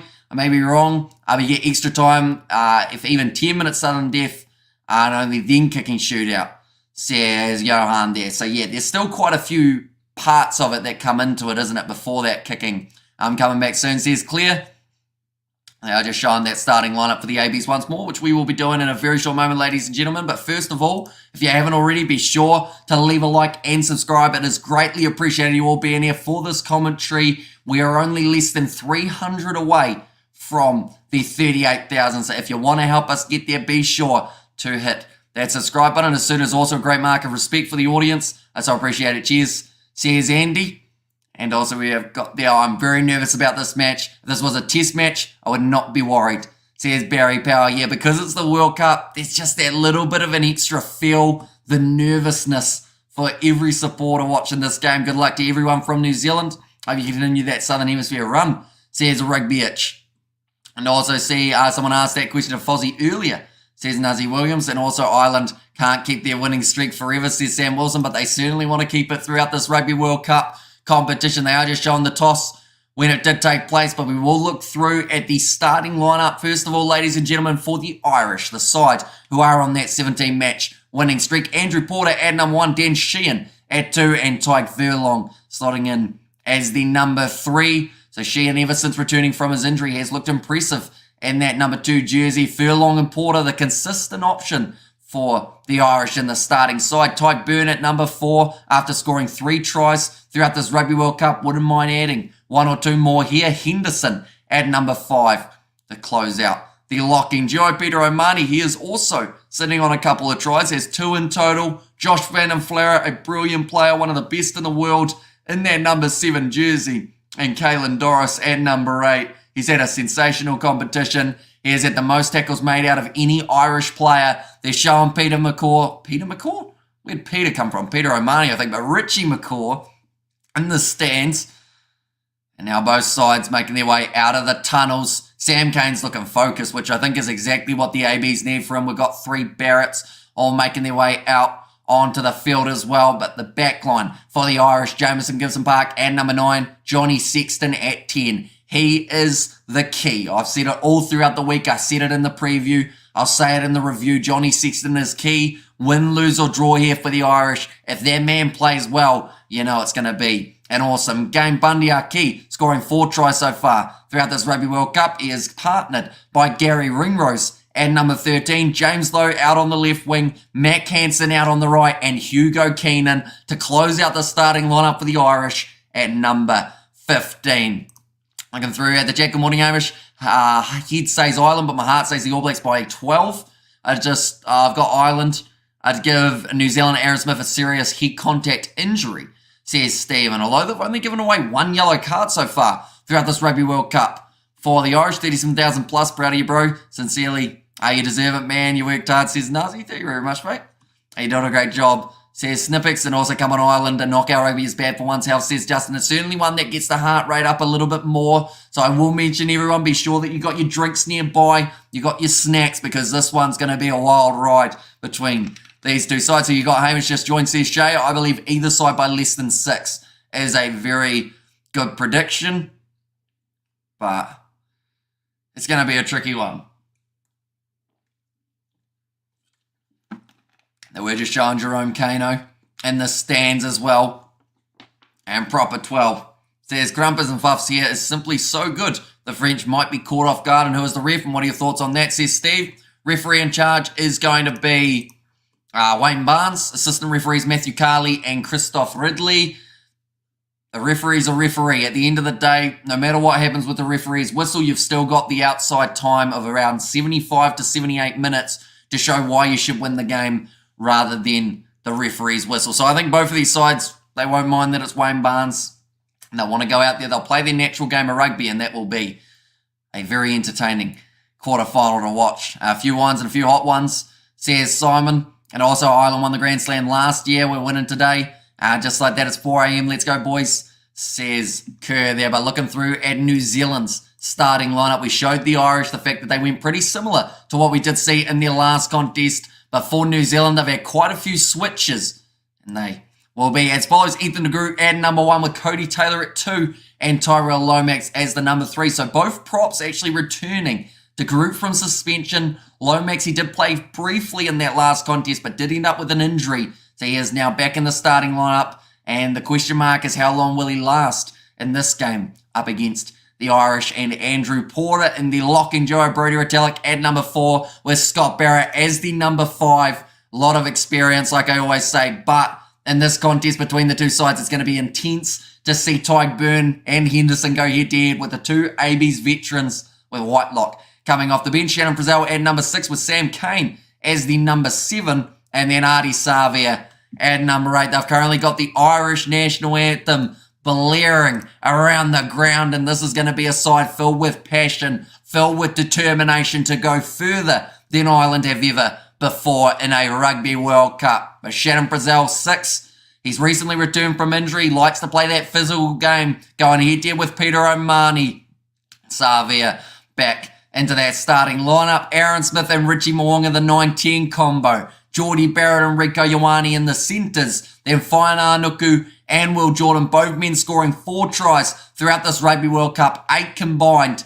And Beauden Barrett at number 15, but the Irish national anthem has been sung. The crowd are electric at the Stade de France, and we are almost ready for a monumental clash in the world of rugby, ladies and gentlemen. So I will ask once more as we get closer to kickoff, score predictions.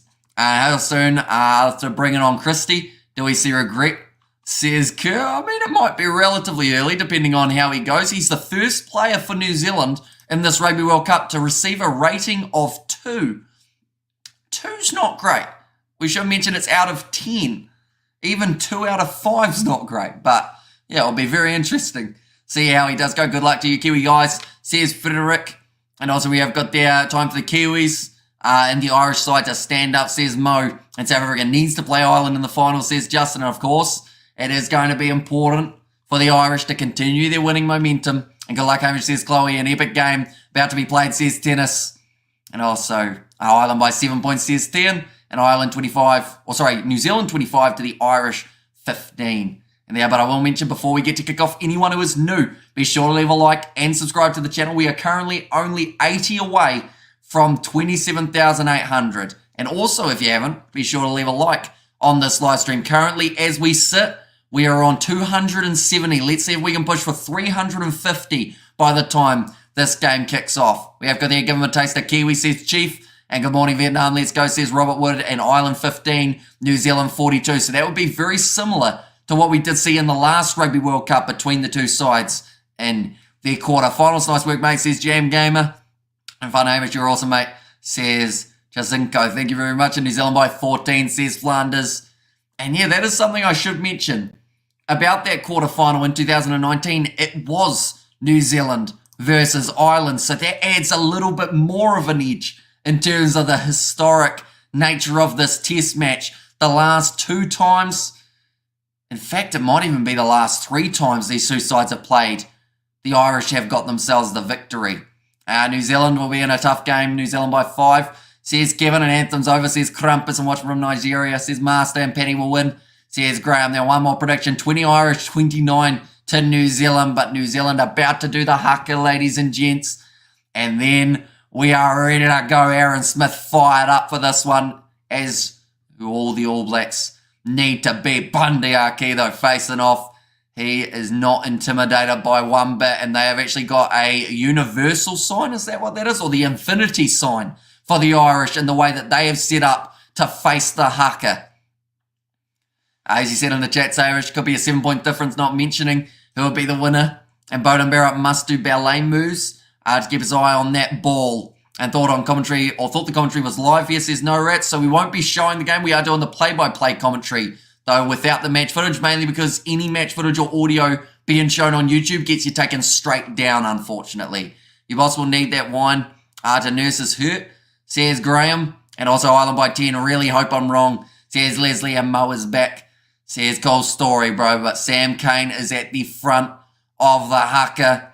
James Lowe looking on eagerly to go head-to-head with some of his old teammates back in the old school days of the Chiefs. You are nervous, hence the Sunday church outfit, says Chris. And also, come on the All Blacks, says Brian. Good evening, Hamish and fellow AB supporters. Where'd that go? That went very quick. And Springbok supporters, let us enjoy that game. And also, let's be honest, this game is a semi-final. Whoever plays the RGs is guaranteed the final. And I, says Yurian. At the moment, the Irish crowd trying to drown out the All Blacks Haka. The All Blacks not allowing it though. They are still front and centre, eyes locked with the Irish. Johnny Sexton looking about as determined as he has throughout this whole Rugby World Cup. He knows if he gets this right, the Irish are going further than ever before in the World Cup. And Haka must have been done by Maori. Says, I was there from Charles and World Cup staying in the Southern Hemisphere. Says, Gary, no respect for the Haka. Come on, Irish fans, shut up. Says Polly Bear. It's all mind games. At the end of the day, the Irish, they don't just want to stand there and watch them. They want to let them know. They want to have their voices heard. Bandiaki looking extremely focused. I leave the suit alone. Hamish had a court appearance this morning. Going straight from the courthouse to the live stream. Says Kerr. But now Josh Van den Flower puts the cap on.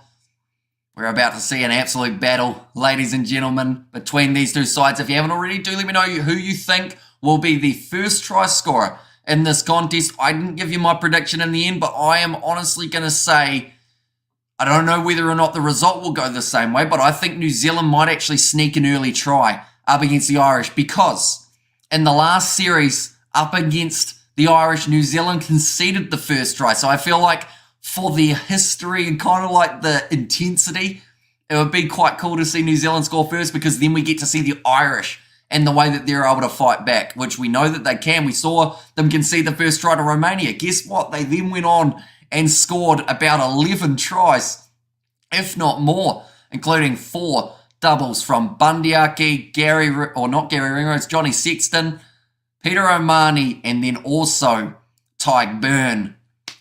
Ladies and gentlemen, we are here now at the Stade de France for a quarter-final match that is going to be remembered for a long time. It's either going to be a historic one, or it is going to be the end of a streak. Waiting for Wayne Barnes. He's forgot to show up. No, he is coming out. And we have got the donation as well from Taraki. Thank you very much, mate. Hugely appreciate it. Hammy, you looking sharp tonight, mate. For the hoodie. Though remember to shave, says Ronald. I am getting a haircut this week because I do look pretty scruffy. I look like no one owns me. So, yep. We are getting the haircut this week. All English refereeing panel, including Wayne Barnes as the main referee. Matthew Carley alongside there. And also Christoph Ridley. Tom Foley as the TMO. Ireland will be kicking off from right to left. The comment from Grant Nisbet, let's get it on. I didn't think I'd ever hear him say that, but we're ready to go. The whistle has been blown. And the Rugby World Cup quarter-final game between Ireland and New Zealand is underway. Brodie Retallick taking it just outside of the All Blacks 22. James Lowe makes the tackle. An already bit of a counter-ruck there from Tyke Byrne. We mentioned about it. Italy versus New Zealand. New Zealand able to freely use their breakdown. Andrew Porter already losing his footing in the breakdown. An early penalty goes the way of the All Blacks. Yeah, the All Blacks, the way that they normally generate their momentum is through quick ruck speed. A little bit similar to the Irish. So I believe both sides will be trying to slow down the opposition ruck to not allow them to find that free-flowing rugby. But Geordie Barrett shanked that one. That was not where Geordie Barrett wanted that kick to go, but it has still found touch. So that is the main thing for the ABs. I can feel my heart rate going up already. Ireland are so good at the breakdown, says Kerr, they are. And if the All Blacks aren't there with their men joining the breakdown, the loose forward trio, they're going to have a big day at the office for the ABs. But Aaron Smith going across to Richie Mo'unga. Overthrown pass goes to Geordie Barrett, though, who straightens, tackled low by Josh Van den Flower. Now Smith goes back to Mo'unga, who has to rush his kick. It's almost gone backwards there. That is the pressure that the Irish bring. It's a knock on from the Irish. Although Wayne Barnes says play on, now he's realised. And it will now be the scrum for the All Blacks. Has the match ended, guys? It is not. No, we are only 1.5 minutes in. Little bit of a shaky start for the All Blacks, of course. We've got to remember, yes, the Irish are on the winning streak, but the All Blacks, they will be nervous too. At the end of the day, they've had a loss already in this Rugby World Cup. Back for more of the best rugby commentary around. The beard is there to keep the girls nice warm, says Kerr. I do not know about that. How's it, everyone? Hamish says on the fly, New Zealand are very nervous, says Barry Power. And I think early on, New Zealand will have to make that decision. Do they want to play that kicking game, or do they want to go aggressive in the way that they run the ball? So far, the passes haven't quite been finding their hands, though. 906 kgs for the ABs compared to the 894. Barnes just realised there's a TMO. says Charles there. Hello, Hamish, says Fletcher, welcome in. Now, big scrum there from both sides. I think all the All Blacks have got that penalty for driving sideways. I think they might find, that wasn't English, they may find that the reason they weren't driving straight is because they were trying to push and there wasn't a lot to push against in that case. And the match now, says Lefezzo. And New Zealand at 10, says Annoy, but a good clearing kick down towards the 22 now. Going to see the replay there. Oh no, Andrew Porter, he did drop the shoulder a little bit and then got slightly skew-iff. So that is why the penalty has gone against them. And that was actually the TMO, or sorry, not the TMO, the touch judge on the near side, the assistant referee, did end up calling it. Come on, Ireland, says Cliff. Now thrown in by Cody Taylor, nicely taken by Brodie Retallick, looping around. Cody Taylor, short ball to Geordie Barrett, again tackled by Josh Van and Flair. Now Savia tries to pick and go around the side of the breakdown, tackled by Tyke Byrne. Taylor goes again. Josh Van and Flair looking for the turnover. Retallick almost got him with the neck roll. Sam Cane driven backwards by Tyke Furlong. They do have to release now. Savia with the pick and go. The All Blacks trying to keep this one tight next to the breakdown. Lomax taken down almost instantly, almost losing a metre. Now after 5 phases, Sam Cane pots it back to Geordie Barrett. Tries the NFL-style spin. Is halted once more. Aaron Smith goes off to Ethan de Groot. 20 metres out from the line. The All Blacks, Smith with a flat ball to Rico Ioane, tackled by Henderson. Now the Irish, we have seen one thing throughout this Rugby World Cup, and that is consistency and the way that they have gone with their starting lineup. A lot of these men have played huge amounts of minutes. And even so, the Irish don't miss too many tackles. Cody Taylor, another good tackle made. Now Savia short side. Will Jordan gets it off to Geordie Barrett, who's driven backwards by James Lowe up to 13 phases. This is what Scotland did. But Scotland, they did have a handling error near the end to stop their momentum. Rico Ioane, tackled by Bundyaki. Mac Hansen on the ball but lost his footing, so isn't able to turn it over. Now, Shannon Brazil running a little bit high, but he gets his knee down. They do have to release him off to the left-hand side now. Smith, looking for that next option, goes off to Rico Ioane. Tackled low by Dan Sheehan.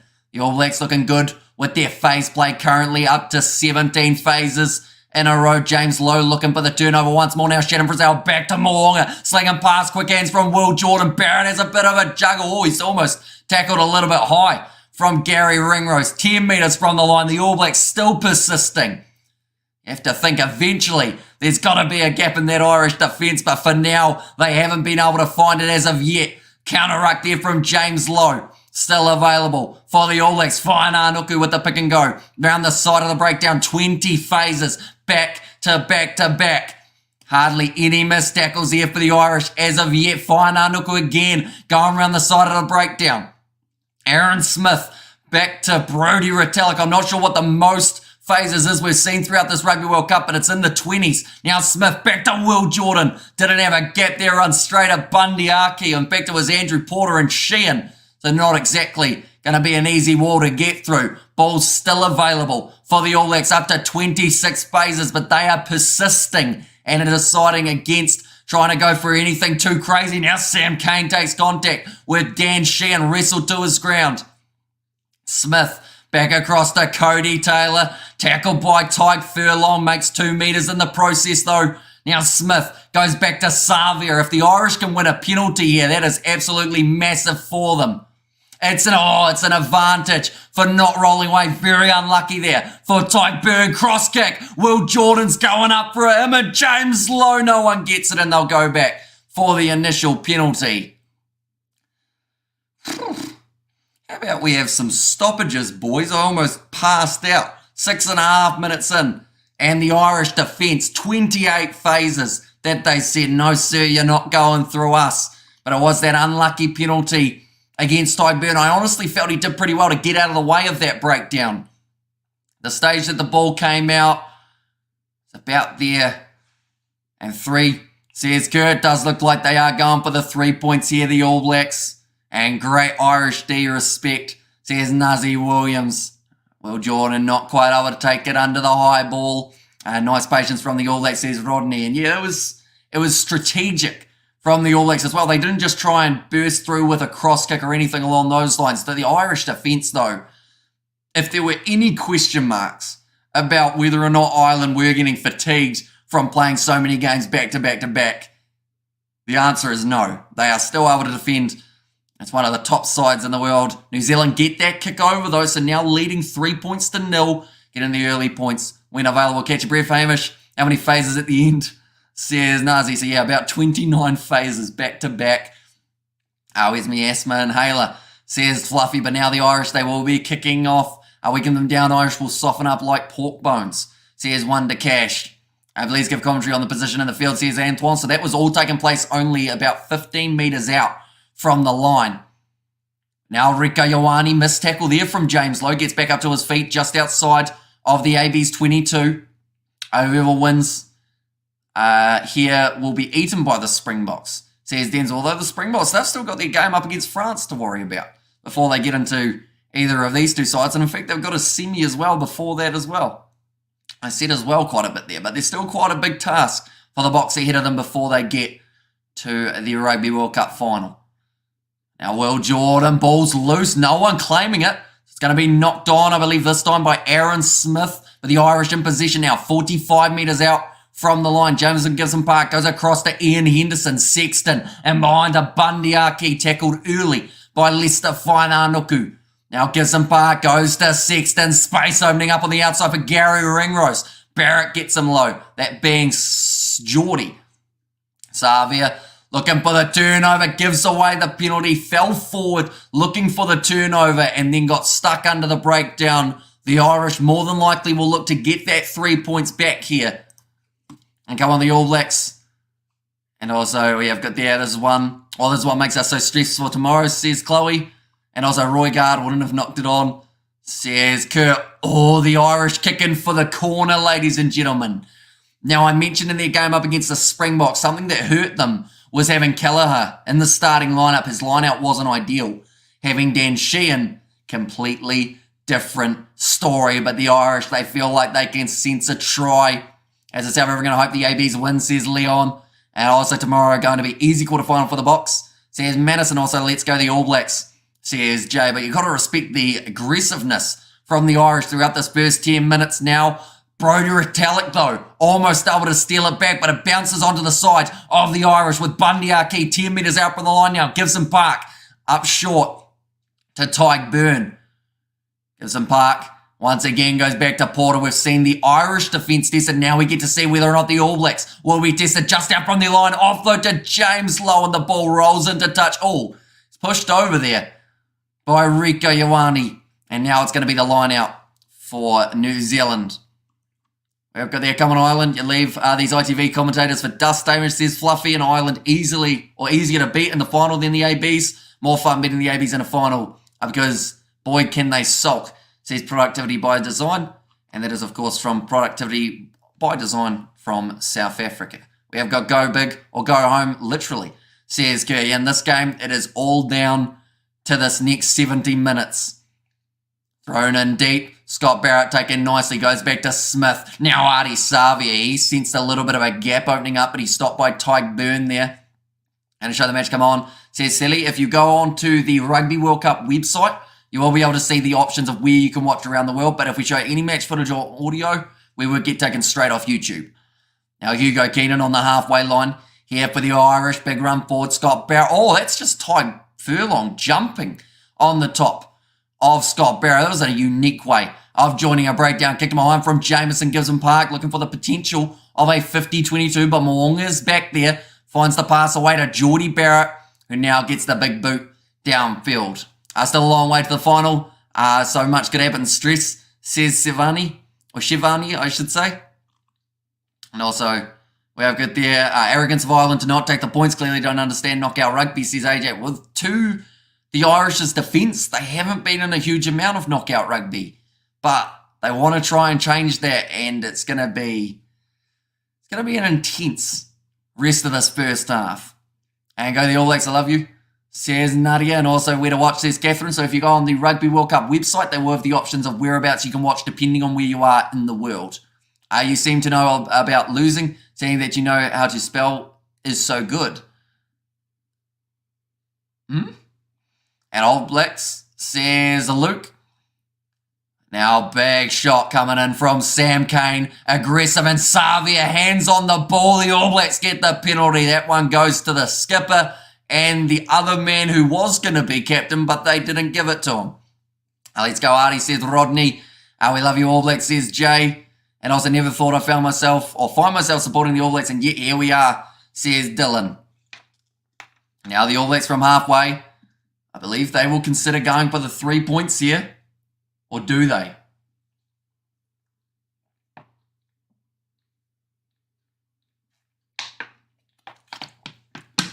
Great driving tackle, though, from Sam Cane.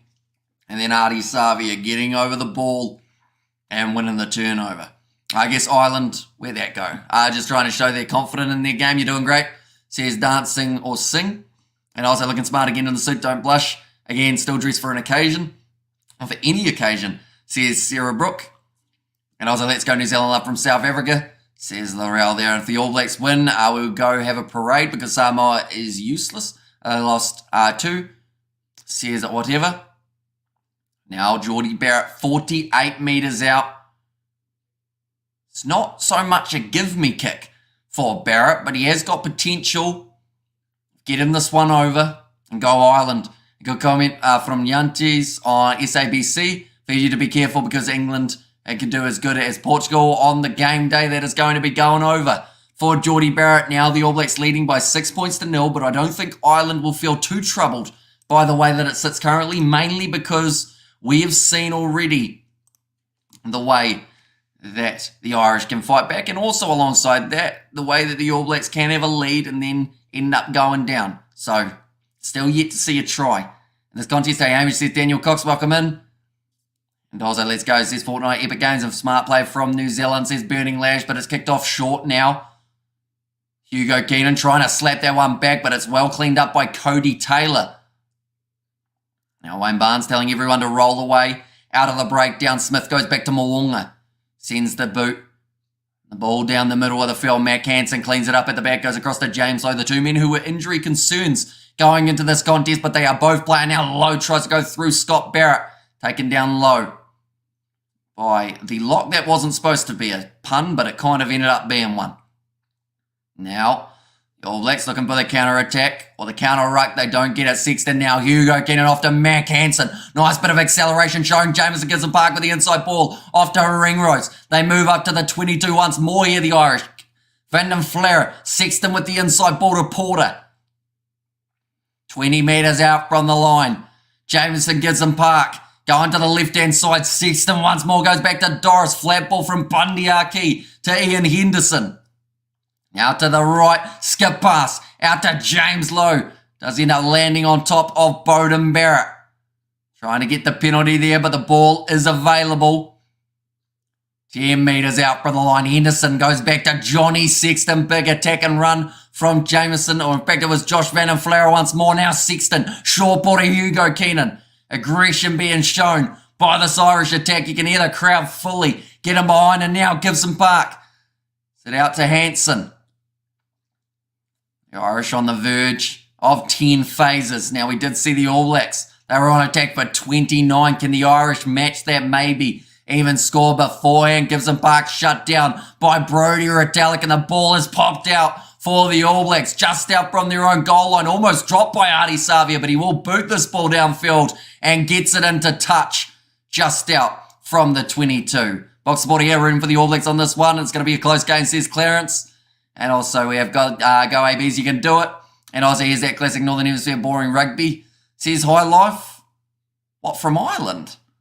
Did you see what happened earlier on? They kicked for the corner rather than going for the 3 points. The All Blacks have gone for 2 lots of 3 points. So I feel like to say that it's boring Northern Hemisphere rugby just says you haven't watched the start of this game. 16 minutes in, it's been all out pace from these two sides. 19 tackles made from the All Blacks, 65 made from the Irish.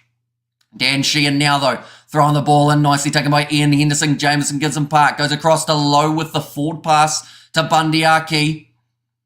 And it's going to be play on just for now. Dan Sheehan hitting the ball up. Here comes Josh Van and Flair again. Sam Cane over the ball, and he wins the penalty again for the All Blacks.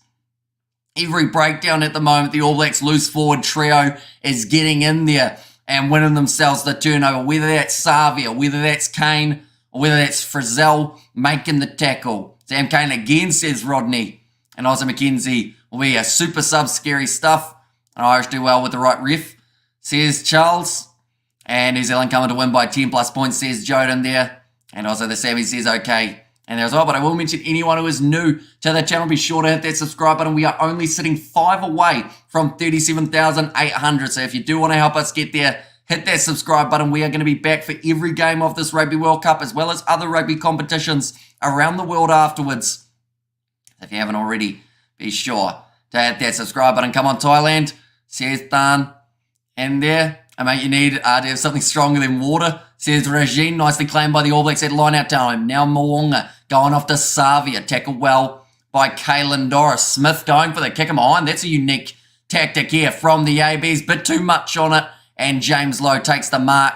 Does go quickly as well. He's got a massive boot. He's not exactly the man that you want to be picking out when you go for the kick him behind. Now Moonga passes across to Bowden Barrett. Could go for the 50-22. Instead, goes for the chip and chase. It sits up for Bowden, but he's been nailed in the shot by James Lowe, but the ball comes out the back. All Blacks, numbers on the left-hand side. Geordie Barrett with the draw and pass to Whainga-Nuku. One more Rico. Ball on the inside. Whainga-Nuku scores it, and the ABs are in for their first try of this quarter-final. I think I am going to pass out by the end of this one. But New Zealand scoring the first try. Quick play. Brilliant work from Rico Ioane out on the wing. Whainga-Nuku now brings up his 5th try of the Rugby World Cup. But the chip and chase from Bowden Barrett, it worked. It's something we have not said for a majority of 2023. Okay, there, well done, AB, says Leon and Bowden Barrett. And ABs are taking this one, and I called it first try. And then I'm now scared we might meet the All Blacks in the final, says Orlandi. Although, of course, the Irish, they are not down and out yet. We have got a donation from Momo Jumbo as well. Thank you very much, mate. Greatly appreciated. But great try from Rico Ioane and Lester Whainga-Nuku on that short side, managing next to the touchline. 20 minutes in, now a kick to come. And Hamish, are you well dressed for the occasion? Sounds like a heck of a game, eh? It certainly is fast-paced early on between these two sides. Hamish, your face has gone pink / red from excitement. I don't think it was from excitement. It was just lack of oxygen. There's not many stoppages. Like, we're having phase after phase. The only time we have a stoppage is a penalty, and then they just go again. Moonga has got the kick over. New Zealand now, after 20 minutes, lead by 13 points. Now, I need to mention, ladies and gentlemen, when we look through at the recent Irish performances, the most points they have conceded in a game of rugby is 16 up against the Tongans. They have already conceded 13 in this contest. So any more points being scored by the All Blacks, whether that is a penalty or whether that is a try, will put them to the most scored against them. That will be the penalty against New Zealand, though. Offside, I believe it is. It's against Shannon Frizzell. Subscribe for the best World Cup commentary on YouTube. I'll pass out before you, buddy, says Wordy Wizard. Shannon Frizzell penalised. I think Sam Cane just explaining that one to him. Now Ireland, they will be going for the 3 points now. They did go for the corner earlier on in the game, but they have realised now it's important. What happens here for Shannon Frizzell? Oh, okay. Bit of shepherding. Went in front of Hugo Keenan. No need to do it. Take off the tie, says Africa. I might need to get more air in the windpipe, depending on how this game goes. Irish fans right now, says High Life. Why is the crowd not cheers the point kick? Says Mitch. I think it's because the Irish are down by the 13 points, but this is the right option for them at the moment. Try and get a few points extra. Cracks appearing in the Irish defence. I don't believe so. I think that was just a very good break from New Zealand. Hope doctors are on standby, looking a lot like 15 men in green jerseys choking, says Kerr, and we believe in the All Blacks, says Zane. And Isaac, that's right, no more corner kicks, go for goal, says High Life. So Johnny Sexton from 25 metres out, lining up this kick now, and straight down the middle. So that will make the score 13 points to 3. Now, I mentioned about Ireland in terms of how many points they've conceded. We need to mention for New Zealand. They scored 13 points in their game up against France. They lost by 14. So this game is far from over, ladies and gentlemen. There's still plenty of excitement, although in their last game for New Zealand, they did not concede a single point. Ireland already changing that in this game. Kicked off by Beauden Barrett, nicely claimed by Caelan Doris on the 22. Scott Barrett trying to get into the breakdown. Might have had his hands down there. Yep, Wayne Barnes says off his feet. So now Ireland going to try and run this one out from inside of their own 22. Here comes their backline. James Lowe with his left boot will send this one way downfield. Beauden Barrett lines it up nicely. Slinging it back across now to Richie Mo'unga. Rather than going for the 50-22, we'll put it up the middle of the field. Taken by Hugo Keenan. Great low tackle by Mo'unga. Now Brodie Retallick trying to counter-ruck. They're asking the question of whether or not it is a penalty. Oh, there's a hit by 4 off the ball, I think they've said. So that is Brodie Retallick. Bundy Aki folded there. I think he might have been hit a little bit high as well. Now Andrew Porter charging up to the halfway line. Ethan de Groot giving away the penalty. No clear release.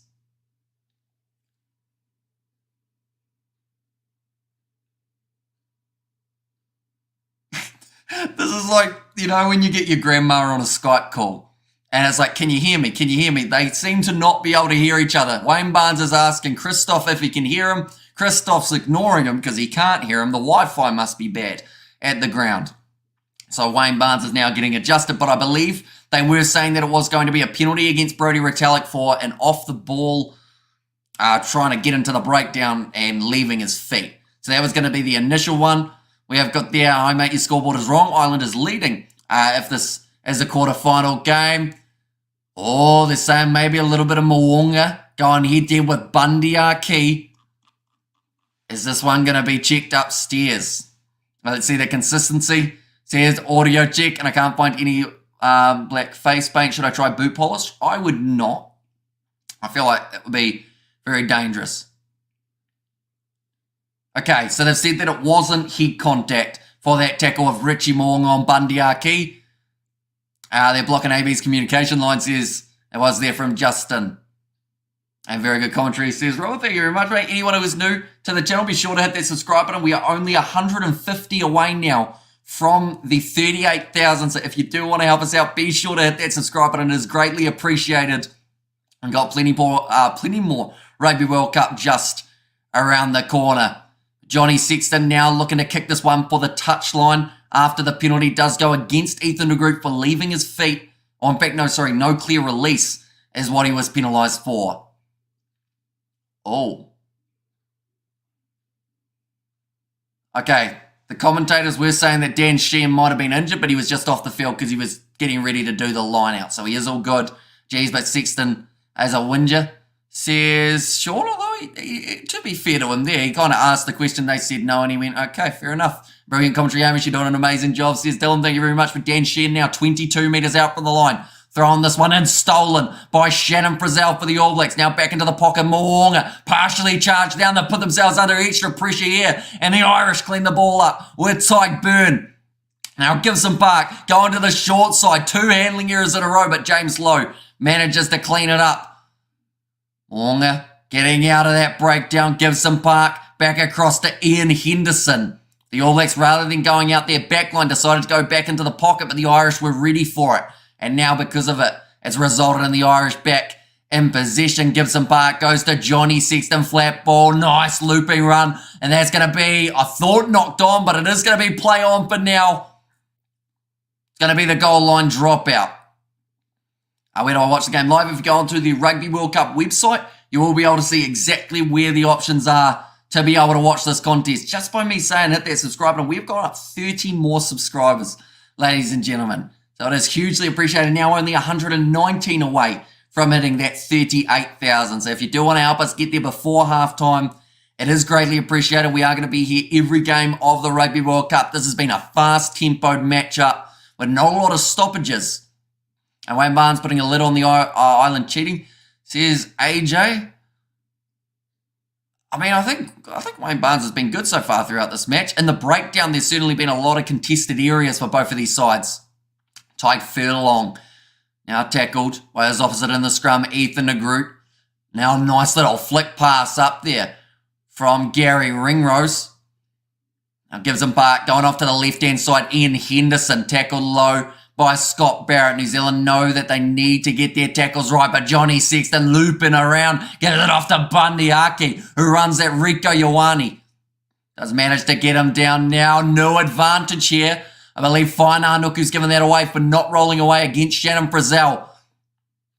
Penalty advantage. Caelan Doris goes back across to Mac Hansen. This game is far from done, ladies and gents. Now running to the short side of the field. Finds his offload to Dan Sheehan. Half a chance here for the Irish.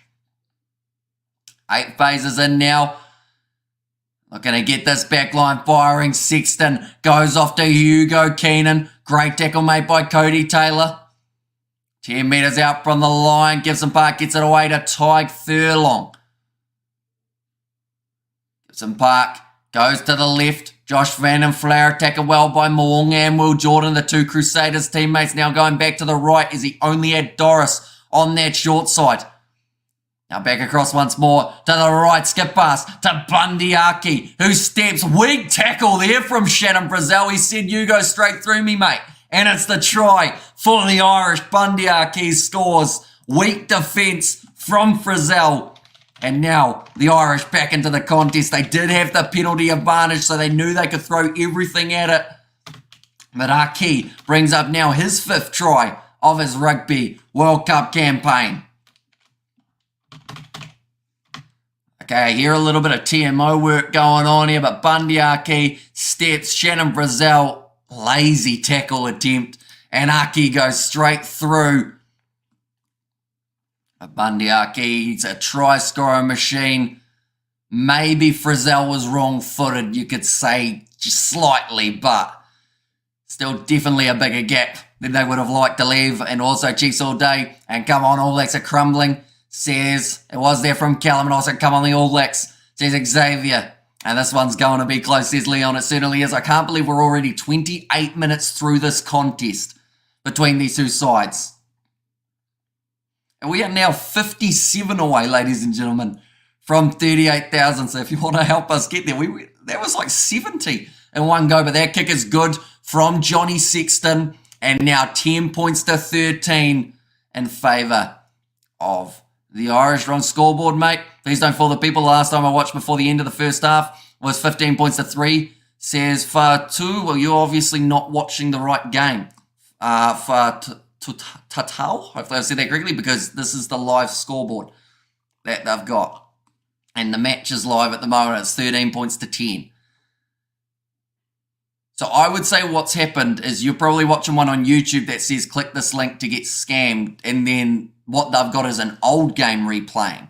There's that scoreline. Ringrose carving almost through the defensive line again, but Porter is stopped by Aaron Smith there. All Blacks 40 metres out from the Irish line, but they do not have possession. Instead, now Johnny Sexton will boot it down the middle of the field.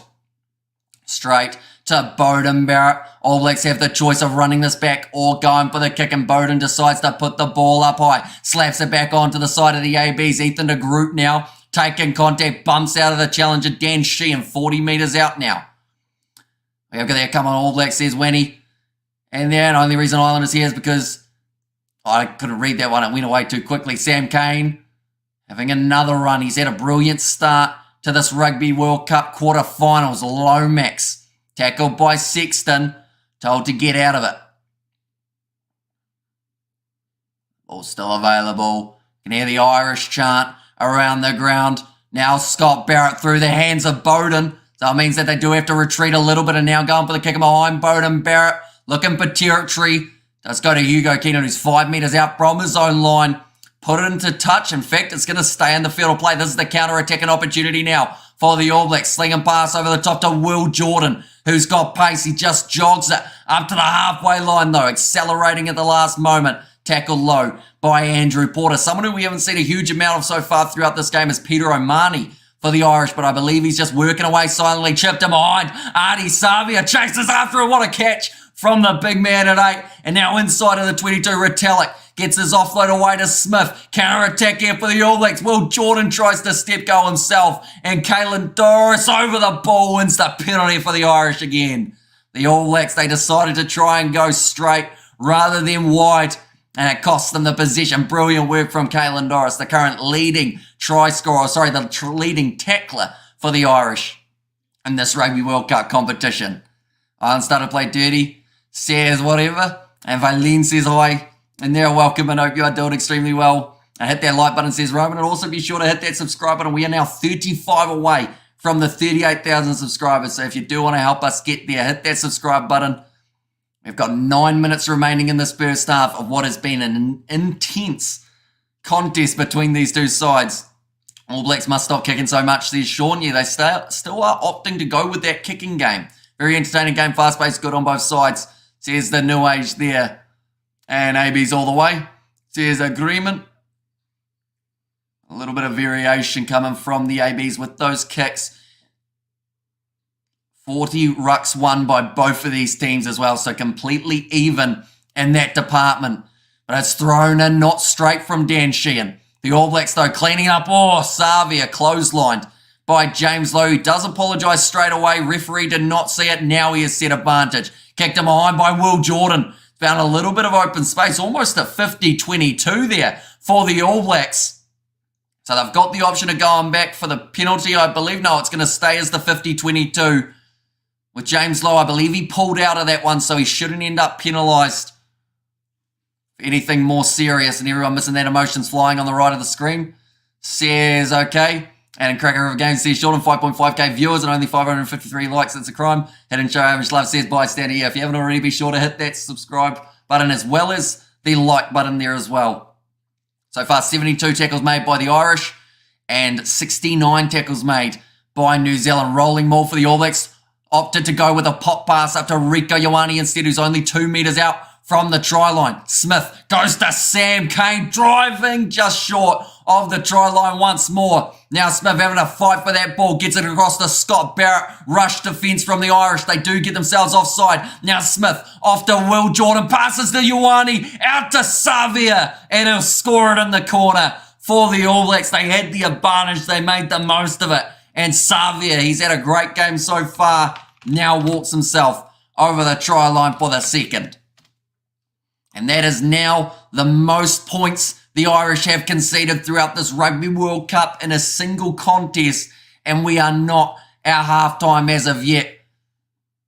He's been everywhere, Savia, chasing the chip and chases. Chick, chick, boom, says, was there from Glenn. And severe weather warning. I mean, they were talking about a little bit of rain forecast for this contest, but at the moment, the only thing that's raining there is the sweat from the brows of these players, because they have been playing at an epic tempo.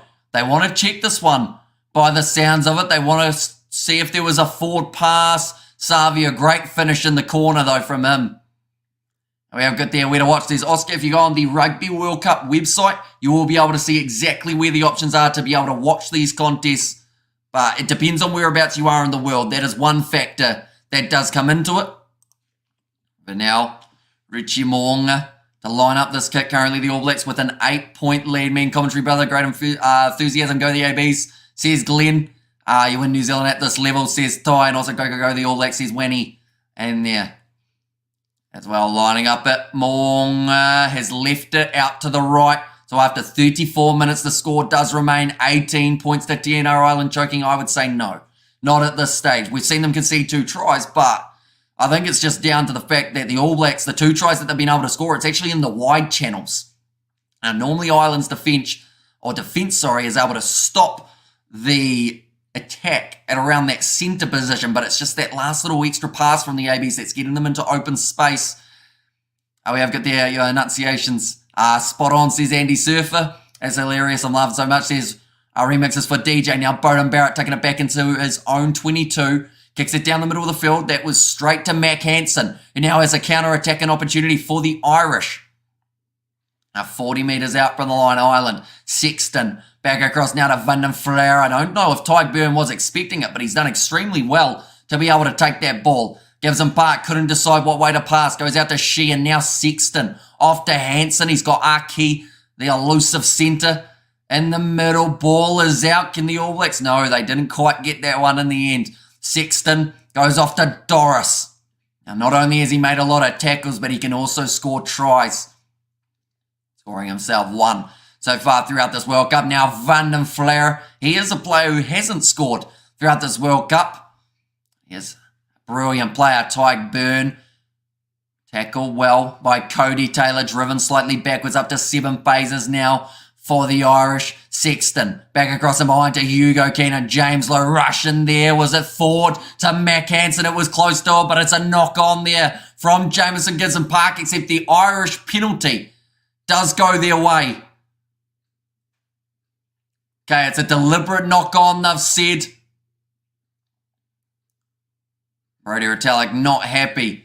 Him and James Lowe having a little bit of a conversation.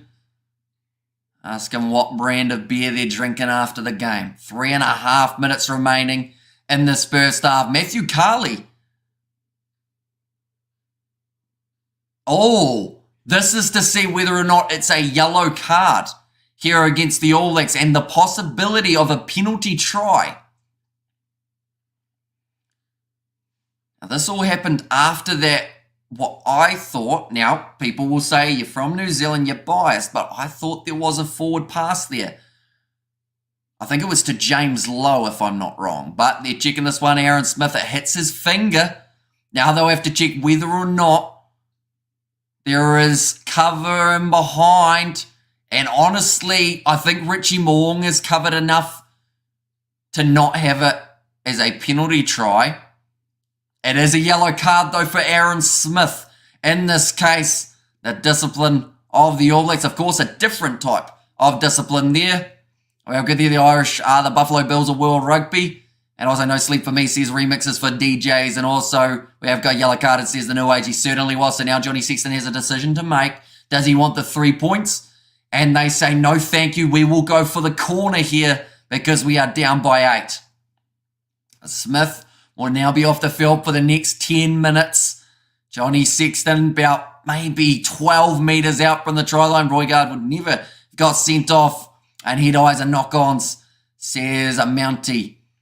And yeah, and also Cape Town loves the Kiwi lads. Your honesty is what makes you so unique, Hamish. And poor Australia, I really feel for them. Also, how did Wales lose? WGF says Haka. I think that they just got outplayed by Argentina. Argentina dug that little bit deeper. That was just a penalty, says Dylan.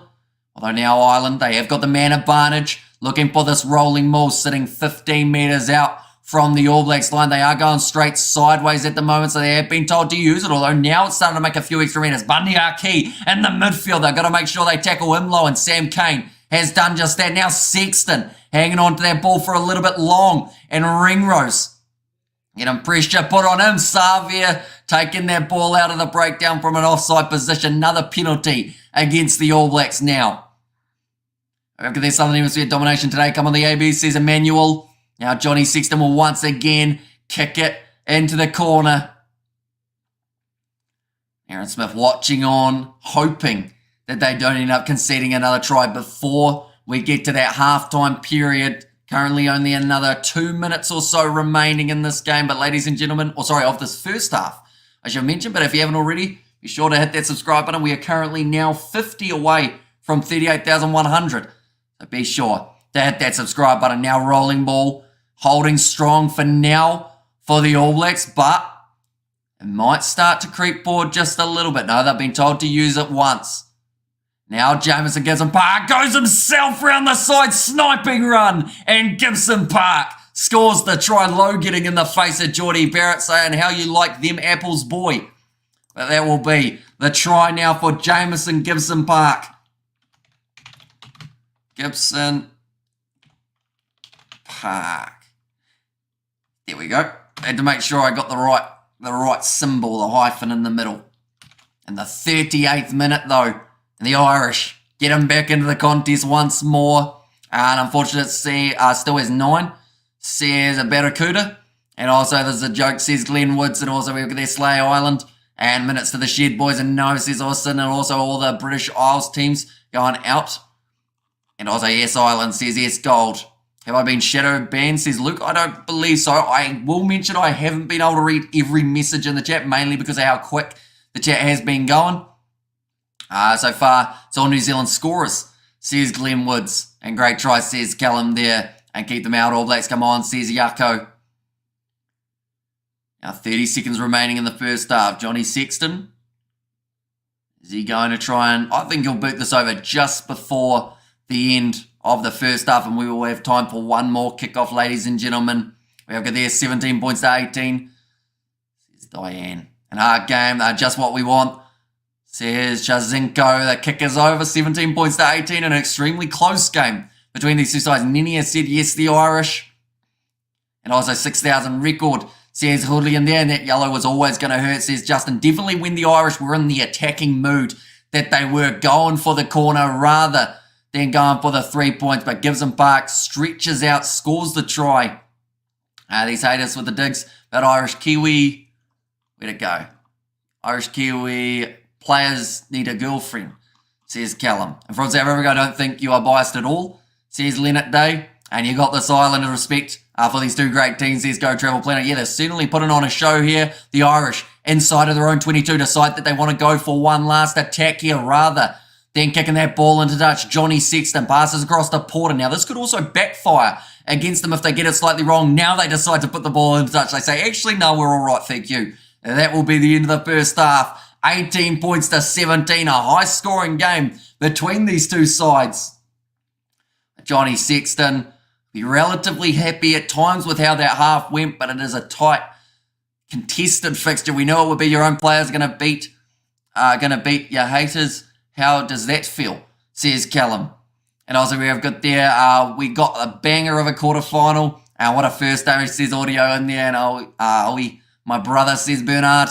And also good game, says Rodney. Yeah, it's been a very entertaining first half. I'll be honest, the first 20 minutes flew by. And then that last 20 minutes just had that real methodical, like every breakdown mattered. Commentary, tech support, great rugby insights. With a little typing, great Kiwi Lads performance. Says Wordy Wizard, thank you very much, mate. And a great game on our hands. And also, we have got there, this is the most, where's that gone? Where did that go? There was someone saying this is the most. And now I cannot find it. It was something about this is the most something. Hamish, can you or anyone tell me what channel? Do you have the cricket on? Says productivity. In New Zealand, it's on Sky Sport 2, I believe, if I'm not wrong. I watched the game. Did come visit my friend Hamish. All the best for your live feed, champ, says Reno. Thank you very much, mate. Hugely appreciate it. And also, girls come for Hamish. And the guys all come for the Bocky girls, says Kerr. And you do a fantastic show. Thank you very much, Bernard. Anyone who is new, of course, be sure to hit that subscribe button, but also be sure to hit that like button. We are on 700 at the moment, and we have got over 6,000 people watching. So I honestly feel we will be able to get to 1,000 by the time the halftime break is over. So if you do want to hit that like button, be sure to do so. It is that little blue one. I know that sometimes the emoji one can get confused, but that like button, be sure to hit it. Also hit that subscribe button. I believe we'll almost be able to get to 38,200 by the time we get into the second half. Don't have TV, so this is great. Hamish, thank you, says Philip. Thank you very much, mate. Thoughts on the rest, says Chris Donaldson. I think Wayne Barnes has been all right so far. I don't think there's too much. Yes, there'll be decisions, of course, that people don't like in certain regards, but I think overall in the breakdown, he's done pretty well for officiating this game. We have 38k subscribers. We certainly are, Kerr. And I thought Hamish doing the cricket commentary too. Says productivity by design. Oh, sorry, I thought you were meaning about what channel it is on Sky Sport. But yeah, for us, it would probably be on the Kiwi Lads Sport channel as well. We have got the Ireland are not giving up. This is the best I've seen Ireland play in the first half in a quarterfinal. And have you announced your predictions, says Reno? I have earlier on, but it's a tricky one. I think I went with, what did I go with? 31-29, something like that. The amount of 4 passes Ireland have got away with, it's crazy. Says Israel, and also I'm off to watch the cricket. Nobody gets sent off there. Been great commentary as usual. Cheers, Kiwi Lad. Says Glenn Woods. And also we have got there Barnes also needs a walking stick. And what a story from a small Waimea town, respectfully. Raking in these numbers, really cool. You'll be on a few podcasts soon, says Nazi Williams. And there as well. We are already up to 830 likes, so be sure to hit that subscribe button and also leave a like. We've got a gifted 5 subs from Kerr. Connor Crowley has received one. Balamutha has received one. Gareth got another one from Kerr. And then also Charles and Raiden. You guys are now Kiwi Lads members, so be sure to use those emojis. But looking through at the stats for that first half. The most points being scored by Johnny Sexton. He had 7 throughout that first half. Josh Van Flair, the tackler machine, making 13 tackles throughout this first half. Bowden Barrett, most running meters with 45. I have to say that the All Blacks did look a lot more dangerous when they were doing their running rather than kicking. And Ardie Savia, most carries over the gain line with the 8. He's been impressive throughout that first half, also scoring the try for the All Blacks. The other try being scored, though, earlier on in the game by Leicester, Whaiananuku Aki and James Gibson Park, the 2 try scorers for the Irish. But so far, 51% in favour of the Irish for possession, 56% in favour of the Irish for the territory. Tackles, they are relatively high for that first half. 91 made by the All Blacks, missing 14. Then the Irish, 85 tackles made, missing 9, but they had that play early on in the game where they made tackle after tackle, about 29 phases in a row. But the All Blacks at that stage weren't able to break their way through. 3 turnovers, 1 for the All Blacks in the breakdown gives them that little bit of an advantage. In the running meters, we have seen 14 defenders beaten by the Irish compared to the 9 of the All Blacks. 235 meters carried for New Zealand and 247 meters carried by the New Zealanders. How are you not out of breath? Says Joan. Tell you what, throughout the early stages of that half, I turned very bright red and was very close to getting a bit woozy, but we're all right now. No sound, says Paris, so you will have to click that volume button and you should be all good. If Ireland win, I will break my 5-inch phone screen, says Haka. I wouldn't do that. I feel like that would not be strategic. My phone is pretty much broken at the moment, sadly. I think it's about maybe 2 weeks off completely going out. Keeps crashing, keeps breaking. We have got the 5 gifted membership as well. I think that's a new one. Yes, it is. So Bystander, Hanoi, Vic Mars, Mark Roberts, and also Leon Dumont have all been gifted memberships from Kerr. Thank you very much, Kerr. Greatly appreciated once again. Lucy and Ty, you need to breathe, says Nazi Williams.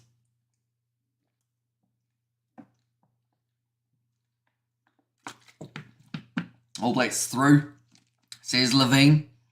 And also well done to Argentina. What an awesome game. Well-deserved win. A dominating game well especially, says it was there from Rugby Fan. I should mention, ladies and gentlemen, for anyone wondering, who do these 2 sides play? Who will win this game? Of course, is still unanswered, but whoever wins will be facing off against Wales or the Argentines, which we now know is Argentina. So Los Pumas, they have got themselves the matchup up against either New Zealand or Ireland for the Rugby World Cup semi-finals. We're less than 14 days away, less than 2 weeks from the Rugby World Cup final, ladies and gentlemen. It's going to be an exciting one. What time is it for you in New Zealand? It is currently 8:52 a.m. So we did start our first live stream at 3:30 a.m. We've been up all throughout the night, running off 2 hours sleep. But I don't think we're doing too badly in terms of awakeness. Too close to call, says Dassault. And also, you're going to rust. Are you going to rust when drinking water, says Jacques. And I used to watch you in the Philippines Wi-Fi. You're doing an amazing job, Gringo, says Aaron. Thank you very much, mate. Usually appreciate it. Kerr's gifted 5 more subs in there as well. So Gur got one, Chris got one. Ian Foster was gifted a channel membership. I'm sure Ian will be absolutely thrilled, Kerr. And then also Sean and Jezrin were the other 2 who were gifted memberships. Kerr's, we've got 16 new members on the channel from this live stream, 15 of which gifted by the main man himself, Kerr. So it is greatly appreciated. All that support, of course.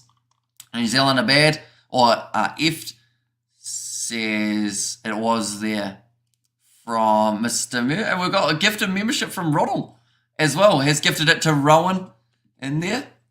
You guys are in a very generous mood for this quarter final. Surprisingly neutral for Kiwi lads. Hamish, thank you very much. Says Milan, no worries at all. And like I said, we are going to be completely impartial throughout all the games of the Rugby World Cup. Does anyone know a good site that isn't lagging? Unfortunately, the only real options are that Rugby World Cup website to find out where you can watch, depending on where you are in the world, but most of those are paid subscription based. Unfortunately, like and subscribe, folks. Celebration for 40k incoming. Says Kerr, anyone who hasn't already, be sure to hit that subscribe button. We are only 60 away from the goal that we had at the start of halftime, which was to hit 38,200. In terms of the likes, we are currently sitting on 941. So we are only another 59 away from the goal that we had for halftime. So be sure, if you haven't already, to hit that subscribe button.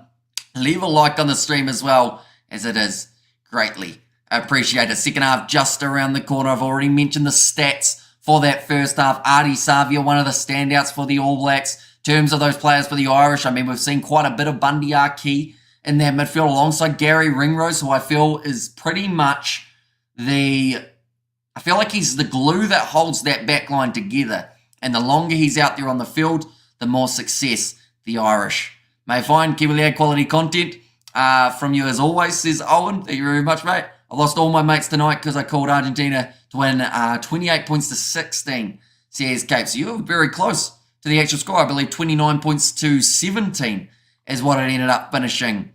And also South Africans are just watching to see who we will face in the finals, and either or the winner of this game will definitely be playing in the final. So yeah, they do go head-to-head with Argentina in the semi-finals. Whoever walks away with the victory here. How many minutes Aaron the Wellington got left, says Fozzie. Or sorry, that was Nazi Williams. So currently Aaron Smith will still be off the field for another 6 or so minutes. Somewhere around there. And that is more than enough time for the Irish to be able to get themselves another try in this contest. Is it a crime not to watch the second half, says Glenn? Well, that depends. Who are you going for in this case? Because I think either side still have a great chance of being able to walk away with the victory. Very different game from the South African game. Less high intensity. It actually seems easier for Ireland, says Chad the Cat. And also, what will New Zealand come out to do in the second half, and how will Ireland respond, says Lorena? Well, I think the benches are going to be such an important aspect in this contest. And looking at who they have both got on the benches, Ronan Kelleher, number 16, he is going to be there as the replacement hooker. Kilcoyne and Bellum. We haven't really seen a huge amount of scrums. I think we've only seen about 2 or 3 throughout this contest as of so far. Joe McCarthy, Jack Conan, Conor Murray-Crowley, and Jimmy O'Brien, who's had limited minutes, but will be looking to have an impact late for the New Zealanders.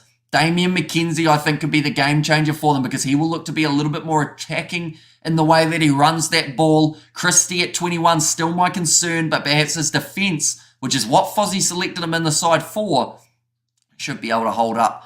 Later on, Whitelock's experience will be crucial for the ABs. Dane Cole's off the bench as well at 16, and Leonard Brown at number 23. Although so far, fair play to Rieko Ioane. He has actually been going very decently in the last little while. We've also got 5 gifted subs from Jimbo in the chat as well. Thank you very much, Jimbo. Simon got 1, Sino got 1, Ben got 1, and then Chris and Doomboy Gaming also were gifted their subs, or gifted the memberships. And also, Kira's now donated. Got to give some love to the man who puts in all the effort for us all. I love how much effort is appreciated, says Kira. Thank you very much, mate, for your generosity throughout this live commentary of not just the World Cup, but over the past about 4 or 5 months. It is very greatly appreciated. We have got there Bugs Bunny, got a YouTube channel, says Michael Wells. That's about the best one we've had, although my ears are nowhere near as big as Bugs Bunny's, unfortunately. In fact, they actually sit very close to my head, which is why when I have the headphones on, I have to tighten it right up, or else they slip right off. We have got the awesome commentary. Hamish says, Aniki, thank you very much. And also we have got the excellent commentary in there from Groot with a few emojis. And there as well. And great game so far. Great commentary. Hamish, you're the boss. A little sleep and you're still going strong, says Richard. And we are going to be back, ladies and gentlemen, for 2 more games taking place tomorrow. Should be very entertaining. The first of which is going to be Fiji versus England. And then the second game, France versus the South Africans. With respect to Argentina, says Patrag, and I'm a South African, but currently New Zealand supporter, but behind New Zealand in this one, says Suzanne. And also Hamish is a great commentator that enjoys the slings and arrows of all the results. And also Ardie Savia, complete monster. He's done extremely well throughout this game. Definitely going to be needed in that second half. But the tricky part at the moment for the All Blacks is deciding when to make those changes. I feel like there's quite a few players who are still fresh. I honestly feel like Sam Cane will play the 80 minutes, and more than likely it will be Dalton Papali'i who makes his way onto the field for Shannon Frizzell, just because I feel like we didn't see enough. I'm a man chilling in a tuxedo and probably undies, says Burn Nerd. Why do you think I cut the camera off here? So that I can be business up top, party in the bottom half. And also already given away a few penalties, says Chad the Cat, although he also scored a try, also getting a few penalties won for himself.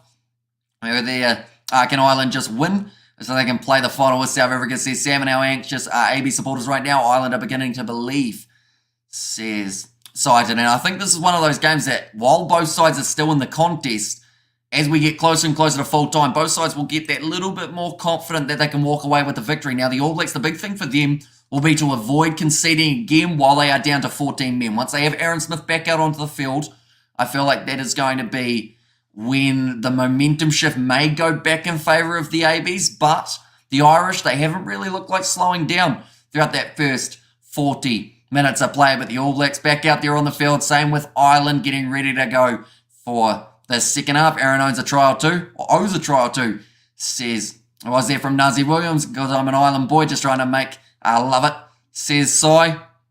And please pray for the ABs, guys. I'm begging you, please, says Jay. An epic battle, says Patrick. Yeah, one thing's for sure, this has been a great test match between these two sides, neither wanting to take that backwards step.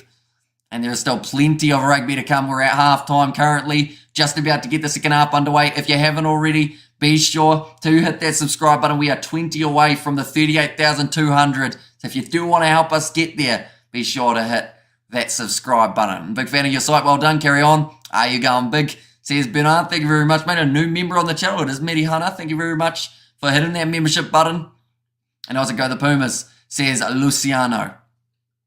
Now second half, it will be Beauden Barrett to kick this one off short for the ABs. In fact, they will drive it deep into the 22 of the Irish. Now, something Ireland have had very strong throughout their first half is their handling. We haven't really seen too many drop balls at all, which is probably the reason why we haven't seen too many scrums throughout this matchup. Hamish chances, I have no shoes on, very high. I'm in my house, so I'm just in socks at the moment. It's going to be kicked out from Jamieson Gibson Park. Down to halfway, Beauden Barrett having to try and go around. James Lowe gets it off to Leicester. Fainanuku. The big thing here will be trying not to isolate himself. Moonga with the box kick. Playing half back. Now ball's gone high. Will Jordan trying to rip it off. Jamieson Gibson Park, but I believe Sam Kane. No, it's gone back onto the side of the All Blacks. Stripped by Josh Van den Flair, though. Brilliant bit of work from the number 7 to take it straight back. And boxes and socks, says Ronald there. Now off to Johnny Sexton, kicked him behind, looking for the 50-22, but Barrett is back there. And will look to boot this one into touch, gets a decent amount of distance on it, down towards the halfway line. Aaron Smith still off the field for another 4.5 minutes. We got another gifted sub from Kieran there. Thank you very much, mate. Hugely appreciated. And the gifted sub, we will just about see, it is Defunk who ends up with the gifted sub. And the chat, what's the update? Any cards? So just the one card of Aaron Smith. He has got another 4 minutes remaining. Good neutral commentary. Thank you. Says it was there from Fanny.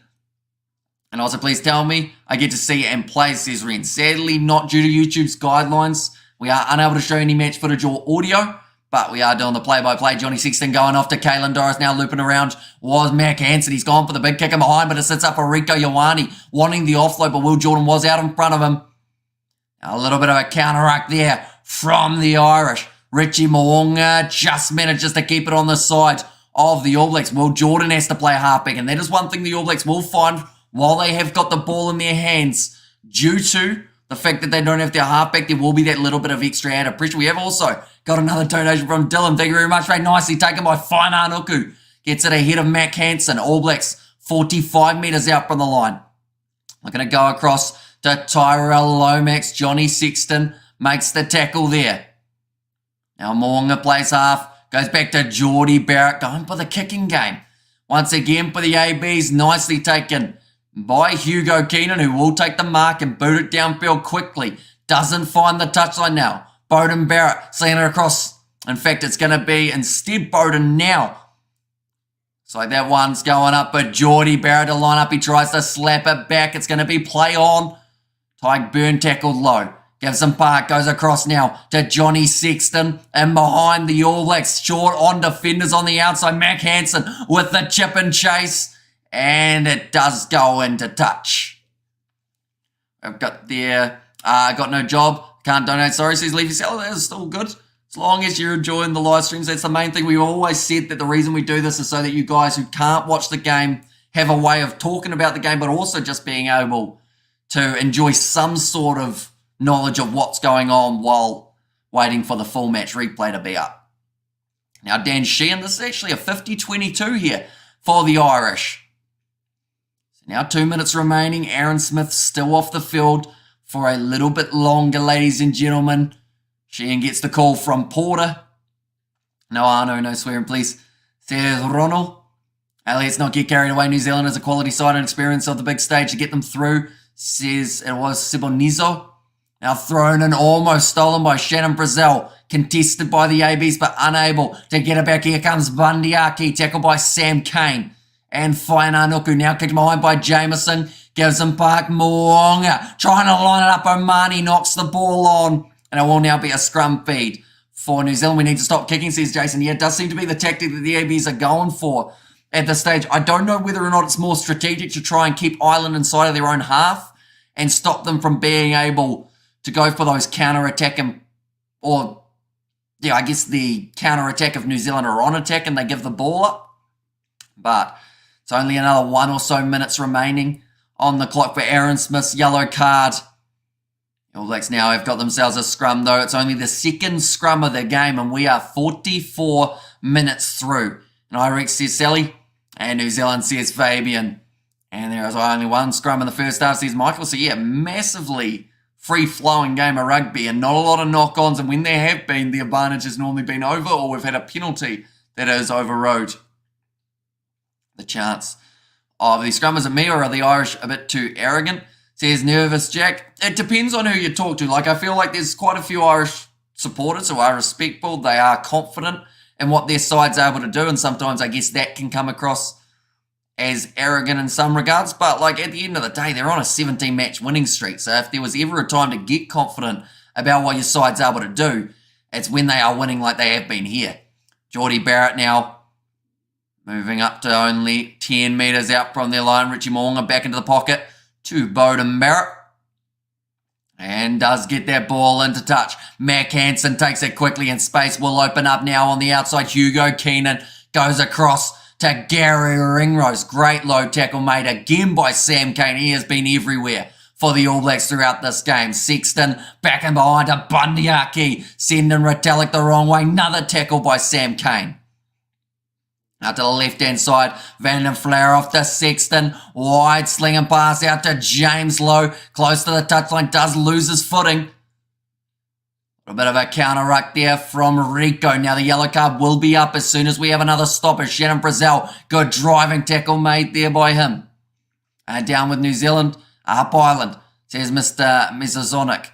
Kicked him behind, cross-kicking back, Dan Sheehan. He's knocked the ball on though, just a little bit out of the stretch. You won't find a stream for the match. They are greedy. Says Zolani. They will now bring Aaron Smith back out on the field. So one try has been scored since he made his way from the field. But now for the All Blacks, they have to try and make up their lost ground. They are still ahead by 1 point, I should mention. But seems like Ireland definitely the more attacking side in the early stages of the second half. Look at they're watching from Slingo. Where's everyone else? And Aussie Sam Kane, man of the match. At the moment, he's been doing absolutely brilliantly throughout this game. And I hope he does continue that throughout the rest of it. I should mention anyone who is new to the channel, be sure to hit that subscribe button. We're currently closing in on now 38,300. So be sure to hit that subscribe button. Also, be sure to leave a like on the live stream if you haven't already. 33 minutes remaining. And to be honest, I think it could be the case of one big try here for either side. Could be the difference between a win and a loss. You owe at least a try. Brother Aaron says Nuzzy Williams. Now New Zealand, they are still deep inside of their own 22. So may have to look to just kick this one downfield unless they want to go for the counter-attack. Great scrum there, and the All Blacks get the penalty again. I thought the Irish. Okay, it went backwards. Then it went up. Looks like Tyg Furlong is fired up. Andrew Porter is frustrated. I have to say that it's twice now that the All Blacks have won a penalty going backwards in their scrum. And while so many people are from all over, and come on the Kiwis, come on. Says the Johns family in there. I'm watching from my couch. I usually watch from my bed, but it's a special occasion today, so couch it is. You can go NBL, NRL, any podcast clowns. Can you show the game? You never get rid of all the dummies. Says High Life. And then, to be fair though, some people just genuinely don't know, which is why normally we won't answer it too sarcastically when people ask, because at the end of the day, if there is a way of watching, I will let you guys know what that is. But the best bet is, oh, that's a good throw from Taylor. It looked like it was going to be wonky, but then actually straightened quite nicely. In the end now, the All Blacks with the rolling maul reaching the halfway line. 49 minutes into the contest, the Irish having to try and defend this rolling maul. Peter O'Mahony staying engaged. They have been told to use it once now. To the left-hand side, out to Rieko Ioane. Tackled by Andrew Porter. Josh Van den Flair trying to get over the breakdown, but is unable to get that turnover. Henderson makes the tackle on Taylor, who's done a little bit of a suplex scenario over the top there. Smith goes back across to Geordie Barrett. It's been a while since the Irish have given away a penalty in general play other than at scrum time. Now Retallick in behind to Fainanuk, who just lost his footing. He wanted the offload to Rieko Ioane, wasn't able to do so. You taught me how to love again. Says Cool Story Bro. Like rugby or like in general? Because I feel like I'm probably not the best man to base love off. I'm single. What's your problem with caps?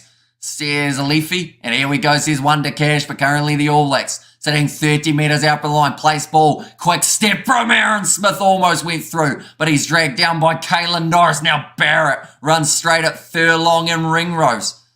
Savia sells the dummy. Goes himself. Porter wanting to get over the ball. He's lost his footing. So he does have to leave it.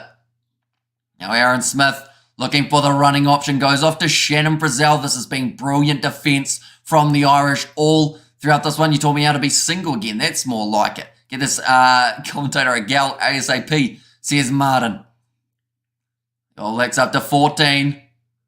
Phases in a row. Beauden Barrett straightening run. Tackled by Furlong. Sexton with the counter ruck is chucked out. And Porter steals the ball back now. Counter attack here for the Irish. Bunyaki quick hands from the back line. Hugo Gina goes off to James Lowe, who is tackled. Retallick looking for that turnover in the breakdown. Didn't get it. Asked for the penalty for sealing off. Quick odds check, says Hanson. They might change here in the very near future. But currently, as it sits in this contest, the Irish are $1.97 underdogs, but they're going short side now off James Lowe into the 22. To the right-hand side, Doris, tackled by Lomax. Now Sexton, looking for their next running option, finds Ringrose, who is the second receiver right in front of the post. Now Peter O'Mahony, Xavier, he's on the ball, wins the penalty again. Him and Kane are fighting for man of the match for the ABs at the moment. Whereas on the other side, for the Irish, you've got Caelan Norris. You've got Josh Van den Flair, who are putting in big shifts. We have got the Ireland will win easy fight All Blacks. And this is lung busting to watch. And AB's the greatest, says Diesel. And now, man, what a contest. It's been back and forth. Who's your man of the match so far, commentator? It depends on who wins, because I feel like for the All Blacks, they'll probably give it to Kane or Savia. At the moment, with the work that they've been able to put in the breakdowns and also just in general play, I want to come and visit you in New Zealand, says Dylan. And there as well. Okay, so Andrew Porter, commentators are saying it shouldn't have been a turnover for Porter down the other end of the field. This dude could buy a better looking suit, says Luke, but if I did, then you guys would judge me if I didn't have it up to pristine. So the reason I have a slightly shabbier looking one is so that I don't set expectations too high. And Southern Hemisphere has the best. South Africa and Fiji will win. And you should see what I've got on the bottom half. We have got there Wells, says Balamutha. And also as long as the ABs absorb for another 15, it could be the edge. And also Wells, says Balamutha. And also lol, says Nuzzy Williams. Now line out throw for Cody Taylor. Aaron Smith. Going off to Moonga. Breaking the line here. He's got Will Jordan with him. And he's got pace for days. And he'll score the try in the corner for the All Blacks from open play. Just busting through Will Jordan scores again, just like he has throughout the rest of the Rugby World Cup. That now takes him up to 5, but that kind of came from nowhere. Will Jordan, though, scores another one. That is now his 5th in the Rugby World Cup. The All Blacks just taking the opportunity when it arose. They had a line out, pretty much 40 metres from the line. Richie Mo'unga just straight through the gap. Van Flair, and I think it was Dan Sheehan, who was looking a little bit sluggish there. He is not running at 100%, and that is what caused that gap to open up. We've got bottom half reveal at full time. Irish doing the full Monty for donations, says Kerr there. And also, we've got they're so good, says Ruben. And also the ABs and Chick Chick Bang, says Dylan. And also, we've got their no way, says Cool Story Bro, and cracking match so far. But Will Jordan scores again. Great open rugby. I'm coming in with the reasonable comeback, says Melanie. You look sharp, Amish. I can't remember the last time I wore a tie, says Gary. Remain single, no woman will be able to put up with your hobby mouth, says Hines. That's true. Like, I would not go well because I just talk too much. Just keep on jabber-jawing all night long. Geordie Barrett now to line up the kick. Currently 6 points difference, making it 8 now. Great kick from Geordie Barrett, making the score now 25 points to 17. Long time to go. How long are your fingernails, says Dar? I mean, I haven't touched them as of yet, but they are still the same length as the start of the contest. I feel like I've lost probably half my hair, though, from this match. I had more than that guy, though. He had pretty much pulled all his out. We have got there coming Ireland. The pubs are kicking up. No rotation in the Irish team, catching up last 15, going to be too much. But you never... Wait a minute, where'd that go? But you never get mad at trolls. There's a win there for the girls, says Xavier. That's the thing. I feel like I very much struggle to look angry. Because when I try to, it just can't do it. The face doesn't work. The smile comes out. It's going to be put into touch by Beauden Barrett. He's not too happy with the distance he got on that kick. Hamish, do you think it's all over? I do not think so. I think there's still 25 minutes remaining and the Irish have still got a lot left in their gas tank. Over there, come on the ABs. We need one more try and a penalty. You can do it, says Desmond. And also come on Ireland and high from South Africa, says Special K. And also Ireland humbled and humiliated. I wouldn't say that either of those things would be the case from this game. Like, humiliated is the last thing we've seen in this contest. This has been a back and forth test match that has been thoroughly entertaining, and they are not done yet. Ireland now going for their backline. Hugo Keaton puts it in mind of Beauden Barrett. Thought about the offload to Mo'unga, but he runs it himself now, Barrett. Looking for the banana kick. It goes into touch on the 22. I have money on Ireland, man, says KB, and come on the Kiwis from an Irishman. I love it, Irish, far too cocky and not as good as they think, says Barry, and it's tight people, says Luke. And also, I think Ireland are out, says Carol. Although, if they can score themselves another try here, that would only be a few points difference between these two sides. You never get angry, always smiley and chatty, love it, says Ronald. And there, and in the game, says SA. Not quite how it works. They've still got another 25 to play. What you have for breakfast? I actually haven't had anything to eat yet today. We did get up at about maybe 3 a.m. or actually a little bit prior to that. So that was about 6 hours ago. We're just running on water at the moment. It's after 9 p.m. here, says where'd that go? Says Wordy Wizard. And also we've got there cold enough to be wearing 2 pairs of socks and proper pants. Massively spirited game.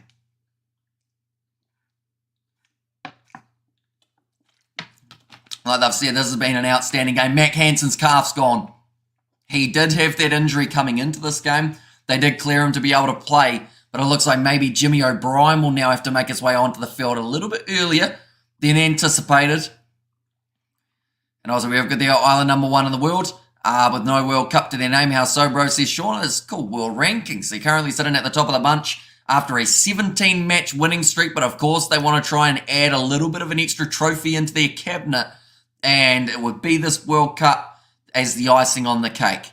We have got there as well 10:17 p.m. in South Africa. This game is exciting, honestly, says Craig. And South African here, awesome to see the ABs back, says Andrew. Northern Hemisphere media typically riding off the south, says John. And also they're almost ready to pack the bags. Either one more try to the ABs and it's over. Although, one more try for the Irish. And they are right back in it. Stay hydrated. Feel that? I like that. Drink your water, fellas, says Junior. Now line out one by the Irish. Dan Sheehan looping around, going off to Jimmy O'Brien, his first touch of the day. Gives him Park. Wide cut out pass stolen by Smith. Gets back to his feet, but has to avoid Bundyaki. If he had stayed on his feet, he could have scored the try there, but just narrowly slipping over. Now Tyrell Lomax. Good solid body from Finley Bellum to get over the ball, but didn't quite reach the ball in that breakdown. No way is this game over. Long from it, that is for sure. Still plenty of time for both of these sides to win the contest. Aaron Smith now putting up the box kick once more. Should I mention anyone who is new to the channel, be sure to hit a like and subscribe to the channel. It is greatly appreciated. It's going to be claimed by the Irish from 50 metres out. Sheehan now gives him Park, goes to Sexton. Short ball from Hugo Keenan, giving Ringrose not a lot of space to work with. Savia looking for the counter-ruck there. Same with Cody Taylor. Gives him Park, though. Manages to go in there, scoop it out. And Ireland still in possession on the halfway line. Thought about the offload there for Bundyaki. Gives him Park, goes to James. Low, great step from him, but brilliant. Low tackle made by Lester Fainanuku. It was that question mark of him versus Talia. And Fainanuku showing his defence. Certainly something that is pushing him that little bit further forward. Sam Cane trying with the counter-ruck, is unable to get it away. Now short ball to Josh Van den Flair. Rico Ioane gets him now. Savia almost went in. He decided against it though, but the penalty will still go the way of the Irish for not rolling away in time.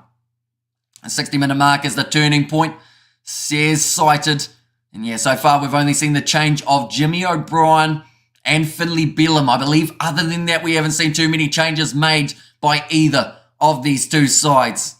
Rico trying to get out of the way of the ball, wasn't quite able to.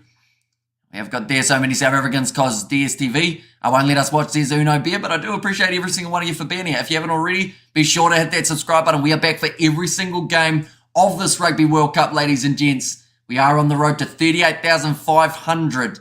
which I honestly feel we will be able to get to by the end of this contest. So if you do want to help us out, hit that subscribe button. It is very greatly appreciated. McCarthy and Jack Conan about to make their way onto the field, but the penalty, the Irish are going for the 3 points here rather than the corner.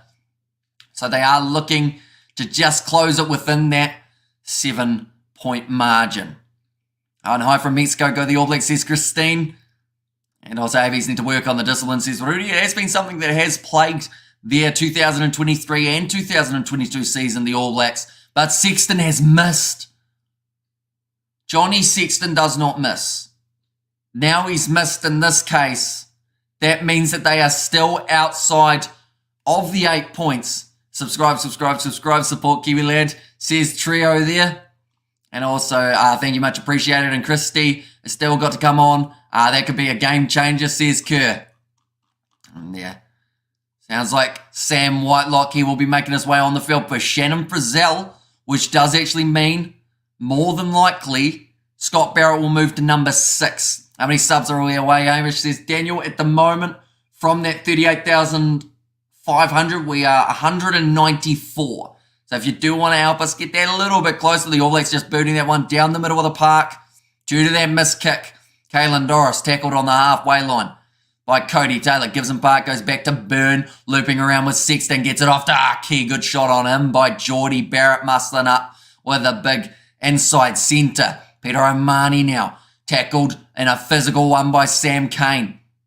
Now Sexton in behind, Ringrose sells the dummy. Tackled early by Savia, and the Irish just haven't quite been able to get that line break as of yet, but perhaps could be just around the corner. Wide cut-out pass to Jimmy O'Brien, almost beat it on the outside. In fact, he breaks through the tackle of Fainanuku. Now Sexton again goes off to big Joe McCarthy. He was sensational in the earlier game of the Rugby World Cup where he was given that opportunity. Now Caelan Doris tackled by Ioane. Cody Taylor trying to get into that breakdown. A lot of pressure on. But the AB's rushing in. Left a little bit of a gap in behind. Beauden Barrett now trying to get the turnover in the breakdown. And we have now ticked over to 60 minutes, ladies and gentlemen, which means there are only 20 minutes to go to determine who will be making their way through to face Argentina. Kicked in behind by Johnny Sexton, and the mark is called by Geordie Barrett. 20 minutes left, says no rats in there as well. And Ireland must rush to the airport. Wales waiting for them. The departure lounge says, John, this game's not over. There's still time on the clock. The Irish are one try away from being right in this hunt. Are you alone or do you have a team to do the streaming? It is just myself on these live streams. So any video that you see put up on the channel as well, it is edited, filmed and whatnot by me. But yeah, we've got a few of the other Kiwi lads who are hoping to get on the streams in the near future. Here's a sub, my bro. And they're from, where'd that go? That was from Kurishi. Hopefully I've pronounced that correctly. And damn Northern Hemisphere support, says Charles. Is Mackenzie playing? He will be coming off the bench later on in this fixture. They are just showing that mark that was taken by Geordie Barrett. Going to take a stress test, says Bruce. And 20 minutes is heaps. It's plenty of time. Gibson Park now makes his way off the field. That is going to be Connor Murray now to replace him. Now Dan Sheehan throwing it in, nicely claimed by Tyke Byrne, back across to the right-hand side. Johnny Sexton, one more to Jack Conan, low, nice sling and pass out to Jimmy O'Brien. Of course, quite a few Leinster men in this back line, almost pushed into touch by Whainarnuku. Sexton once again goes to Dan Sheehan. I don't think we've seen enough running from Sexton today. I think overall we've seen him pass more times than not rather than going for those runs himself.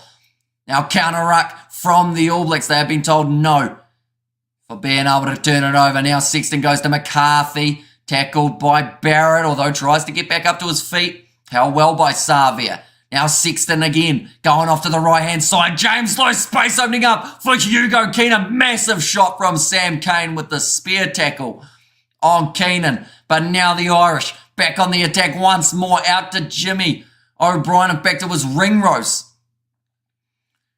Now Porter, they are inside of the 22 currently. Barrett drags him down. 18 minutes left. Sexton off to James Lowe. Sam Cane jackling for the ball. Doesn't get it. Once more. Ireland might come back, but then the All Blacks will score straight away and win, says they'll. And also we had g'day mate a little bit earlier on from radio. Welcome in, mate. Hope you are doing extremely well.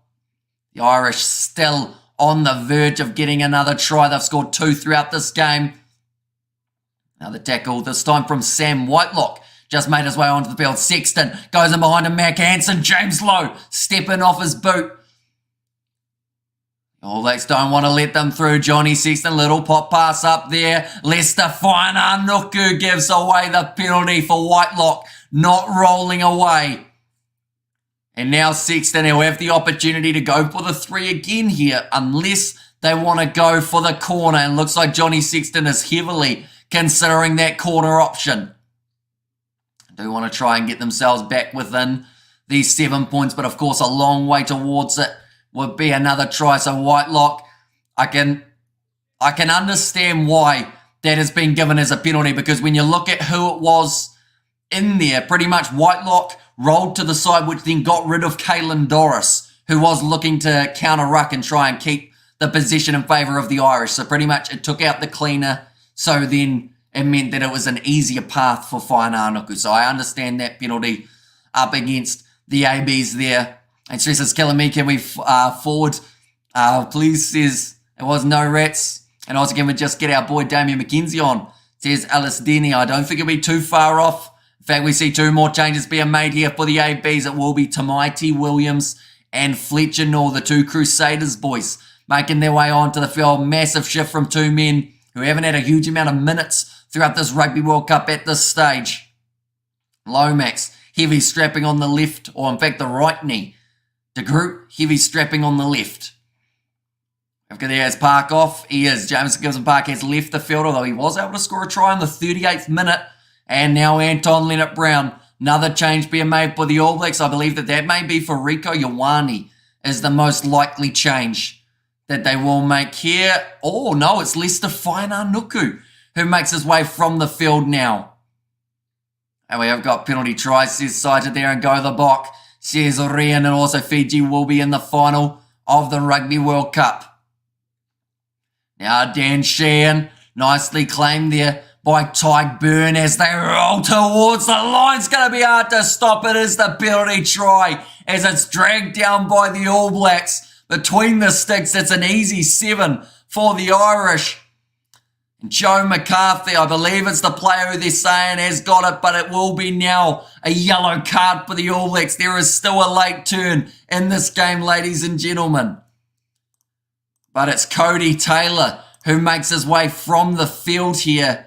And the Irish back into the game once more. The discipline, the penalty try for the Irish in the 63rd minute of the game.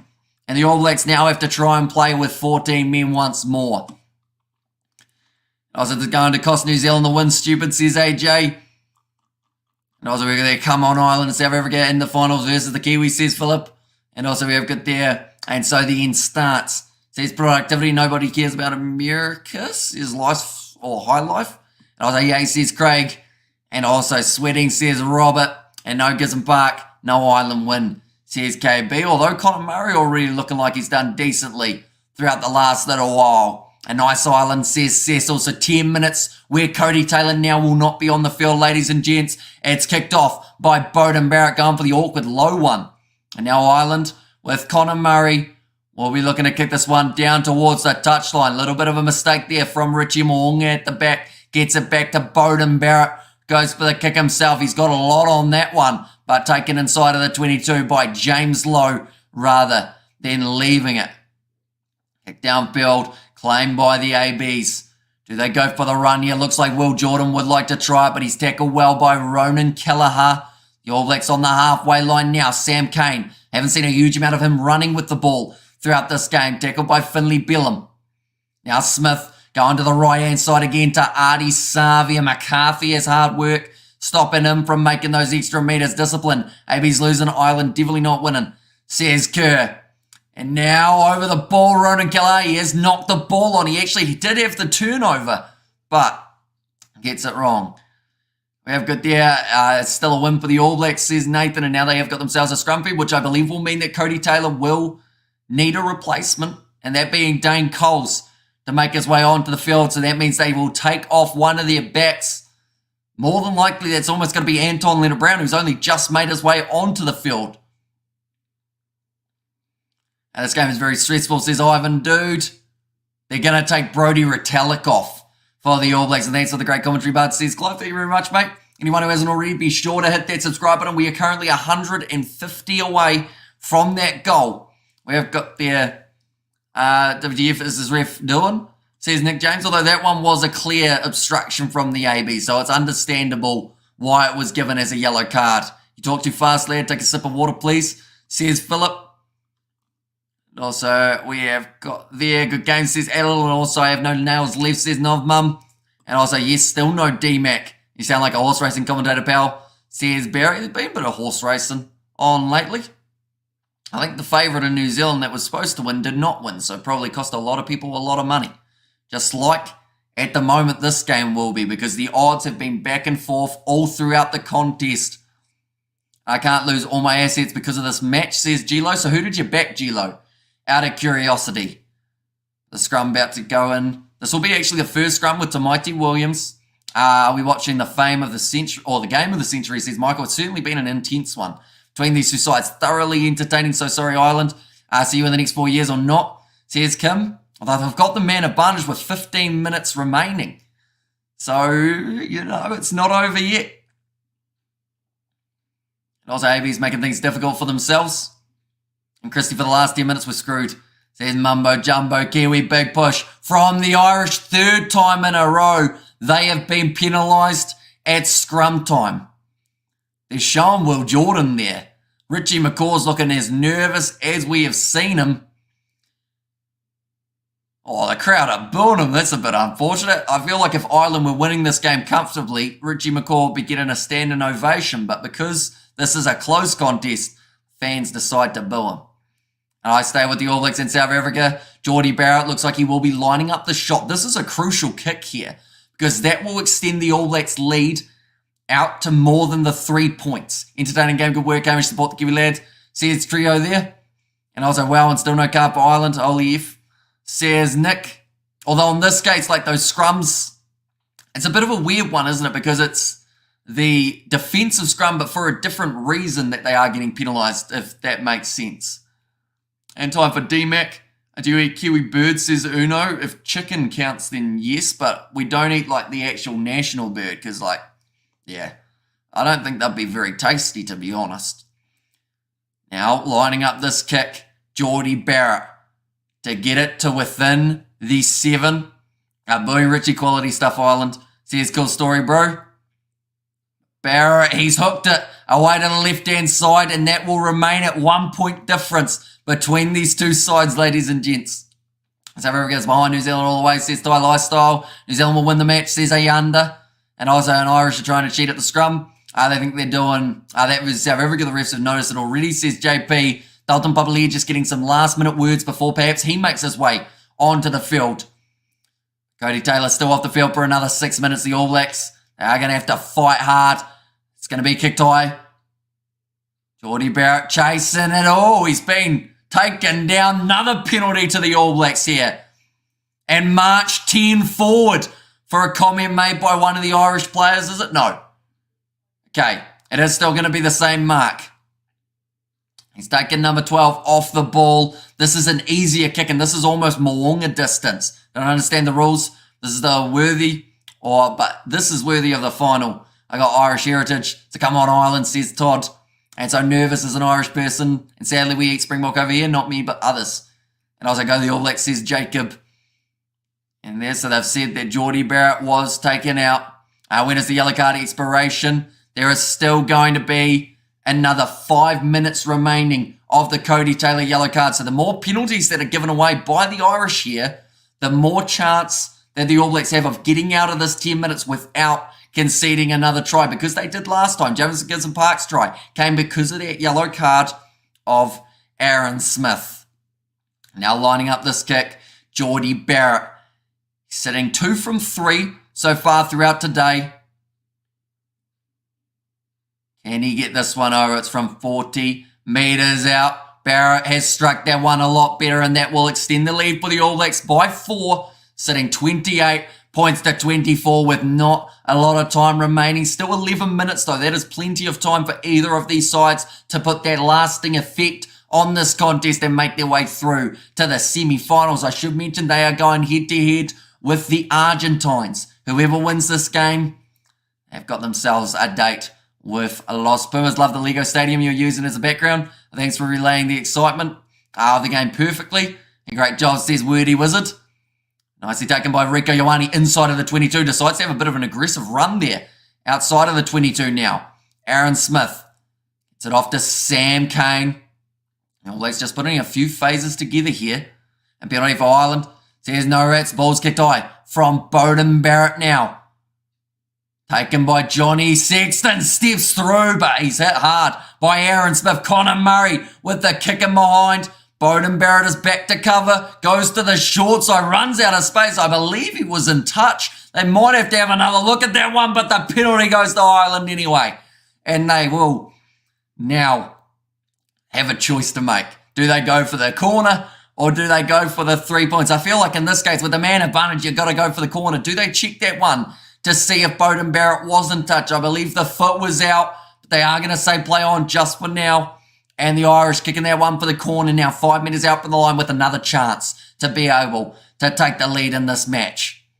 Ronan Kelleher needs to get this throw straight. I have to go to the corner, says Barry, and New Zealand giving this game away, says Stephen. Or Stephen, I should say. You can see the nervous faces all around the ground at the moment. Kelleher to line up this kick. Oh, sorry, not to line up this kick, to line up this throw. Tyke Byrne taking it nicely. New Zealand cannot afford to give away a rolling maul penalty try once more, as they will be into the bin. Connor Murray considering going himself. They are over the line, the Irish, but he may be held up. He is held up by the All Blacks defence. That was Geordie Barrett who managed to get under there, not allow that ball to go through. Andrew Porter is getting right up in the face of the ABs there, but breaking off the back. Brilliant work from Geordie Barrett. Sat down, managed to just stop Ronan Kelleher from getting that ball over the line. Just enough to be able to stop the Irish momentum. Anyone who is new, be sure to hit that subscribe button. We are 29 away from 38,400. Be sure to hit that button. It's a knock-on from Caelan Doris. That man has not made a mistake throughout this whole Rugby World Cup. But straight out of his hands, Caelan Doris. The drop ball and now the scrum feed for New Zealand about 40 metres out from their try line. He should be the man of the match, says Chloe. In time for Mackenzie, says Rodney, and that's a crucial miss, says Shane. It is, and a crucial drop there for Caelan Doris. Now it looks like Dalton Papali'i about to make his way onto the field, ladies and gentlemen, in his hands for decorations. Says High Life, although his hands normally make a lot of tackles, he's the leading tackler for the Irish and also gets a huge amount of turnovers throughout the Rugby World Cup. But sadly for him there, just not getting it right in a time where it mattered the most. What's that tie, bro? Says Arthur, it's just a blue and polka dot one. To be honest, like, it's nothing special. It's just one that I got from the shop. Amish and Chloe sitting in a tree.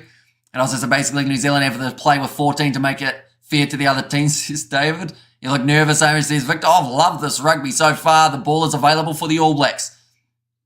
Going for the extra push. See if they can win the penalty advantage. They do not get it now. Richie Moonga looking to unleash some of his magic. Leonard Brown joining the breakdown now. Smith goes off to Barrett. The Irish defence retreating. Back to his feet there, Jack Conan. They've been told no Ireland. Now Barrett cross to Fletcher Null. Tackled by Finlay Bellum. Going to the left-hand side now. Savia trying to get the bump off going. Byrne has been in every breakdown lately trying to get that little steal that might change the momentum of the game, but currently just has to wait patiently for that opportunity to arise. Well protected by the All Blacks. 8 seconds remaining of that yellow card of Cody Taylor. Byrne again has lost his footing. Smith back across to Dane Coles. Tackled by Caelan Doris.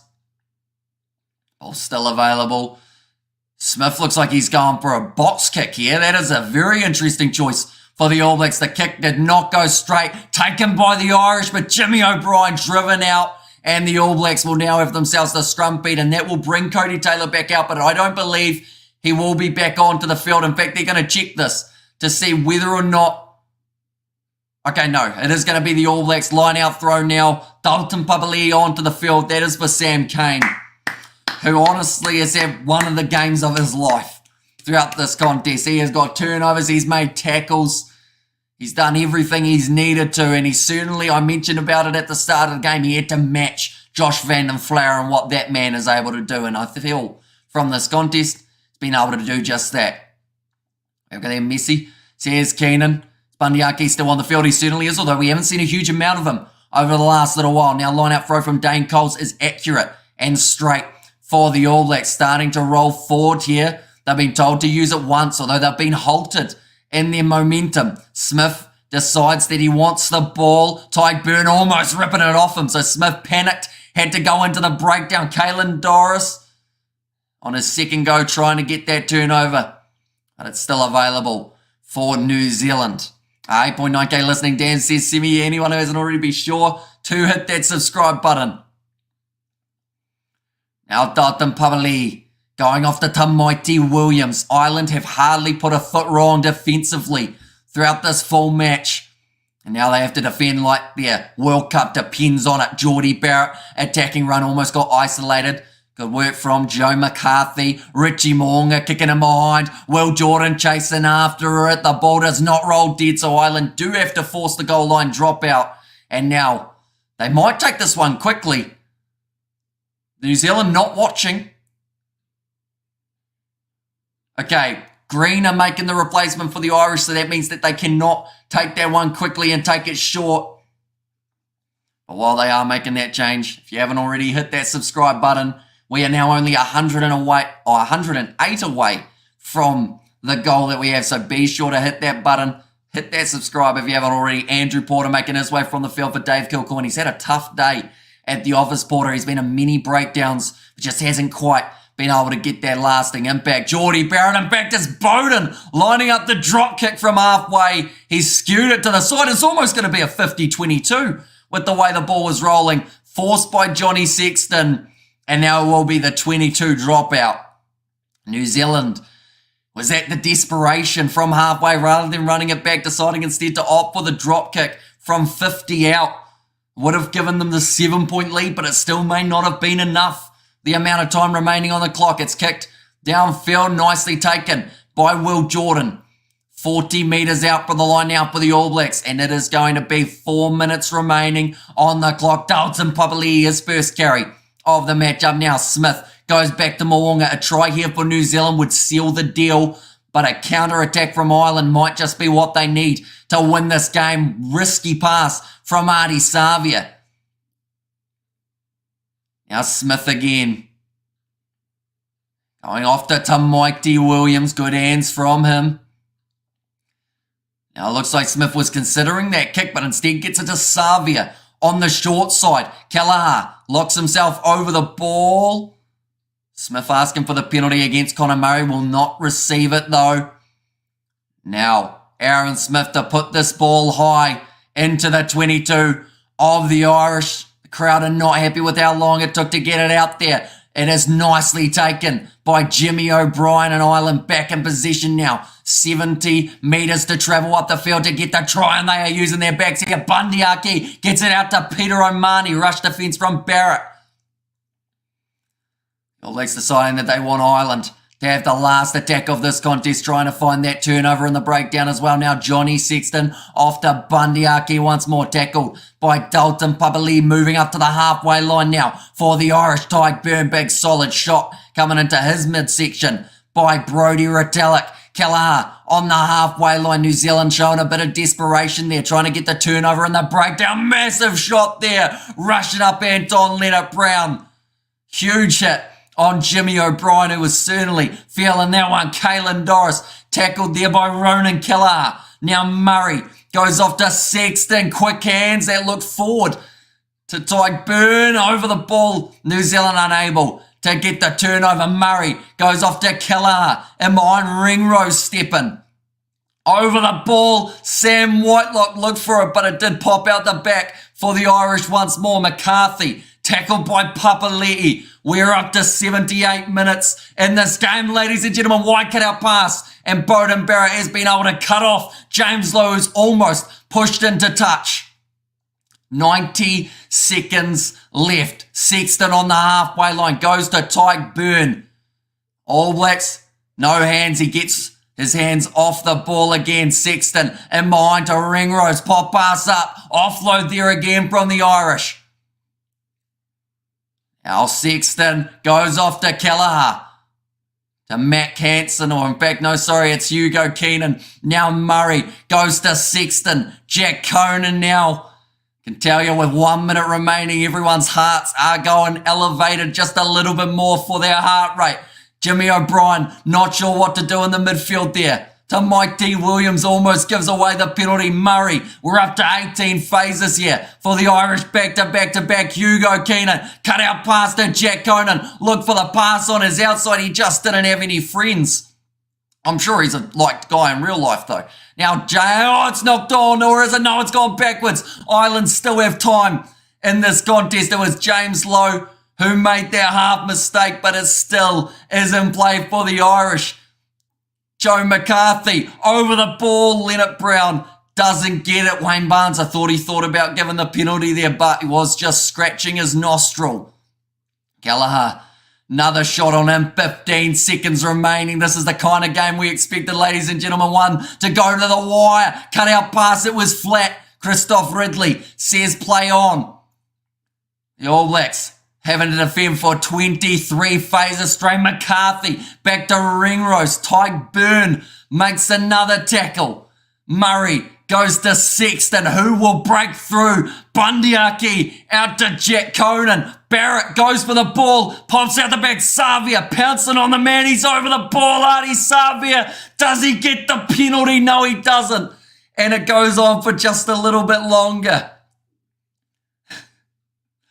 22 metres out from the line here for Ireland. Ringrose. Rush defence on him. Hugo Keenan gets it out to James Lowe. Doesn't want to send it wide. Will Jordan doesn't get the turnover once more. New Zealand going for the counter ruck. Rico not jumping on that ball. Asked the question, am I allowed it? Referee says no, short ball there. Big shot from Anton Leonard-Brown. 28 phases for a spot in the Rugby World Cup quarterfinals. Kelleher, tackled by Savia, doesn't get the turnover. He's out on his feet at the moment, Savia. He is exhausted, but so will New Zealand be. Tackled Ringrose there in the middle of the field. 30 phases in. Wide cut out pass. James Lowe, tackled by Will Jordan, who gets back up as another go. Whitelock driving tackle there on Jimmy O'Brien. Murray going to the right-hand side. Now Bundyaki off to Caelan Doris. Rico taken out. Murray goes now to Tyke Byrne. Ireland trying their absolute best to win this game, but they are up to 33 phases. Johnny Sexton, short ball to Bundyaki, thought about the offload. Murray again, slinging it off. Conan had a juggle, but he just manages to hang on to the possession once more. Murray, 35 phases, the most we have seen throughout this Rugby World Cup competition. To the right, Johnny Sexton, out to Jack Conan again. He's been heavily involved. Moonga just has to sit there and watch that ball. Kelleher, big shot. Whitelock, 151 games. He's won the penalty for the All Blacks, and they will make their way through to the quarterfinals to take on the Argentines. Heartbreak for the Irish. 36 phases. All the players have dropped to a knee. I was about to pass out. This tie is too tight. 83 minutes. What a game of rugby, ladies and gentlemen, that we have just witnessed. Oh, I'm lightheaded. What a game. Oh, we need water. But the All Blacks will kick it into touch. Whitelock, 151st game. Gets the turnover. That was crucial. The Irish streak comes to end at 17 games in a row. But they have missed out once again on the quarterfinals. So close, yet so far away.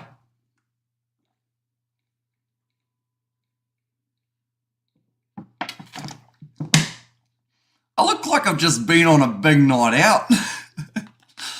I look like I've been at a wedding. Bundyaki, you can see the emotion. Ireland can't quite believe it. Scoring 3 tries throughout this game. Bundyaki scoring one. Jameson gives him pass, scoring another one. And then the penalty try for the Irish. For New Zealand, they were able to hang in there. 4 points difference between these two sides. Whaiananuku scoring one. Savia scoring another. And Will Jordan to score the last try. That the ABs were able to get 52 minutes into the game. Well, that's a game and a half, isn't it? That was one that, no matter who won that, that was one of the, I said at the start of the game, potential of being the best game of the Rugby World Cup. And I would say in terms of the intenseness, in terms of not knowing what was going to happen right to the final whistle, that game had just that. It looks like it just came out of the pub, says Ronald. Well, to be honest, I look like I've just come out of a divorce.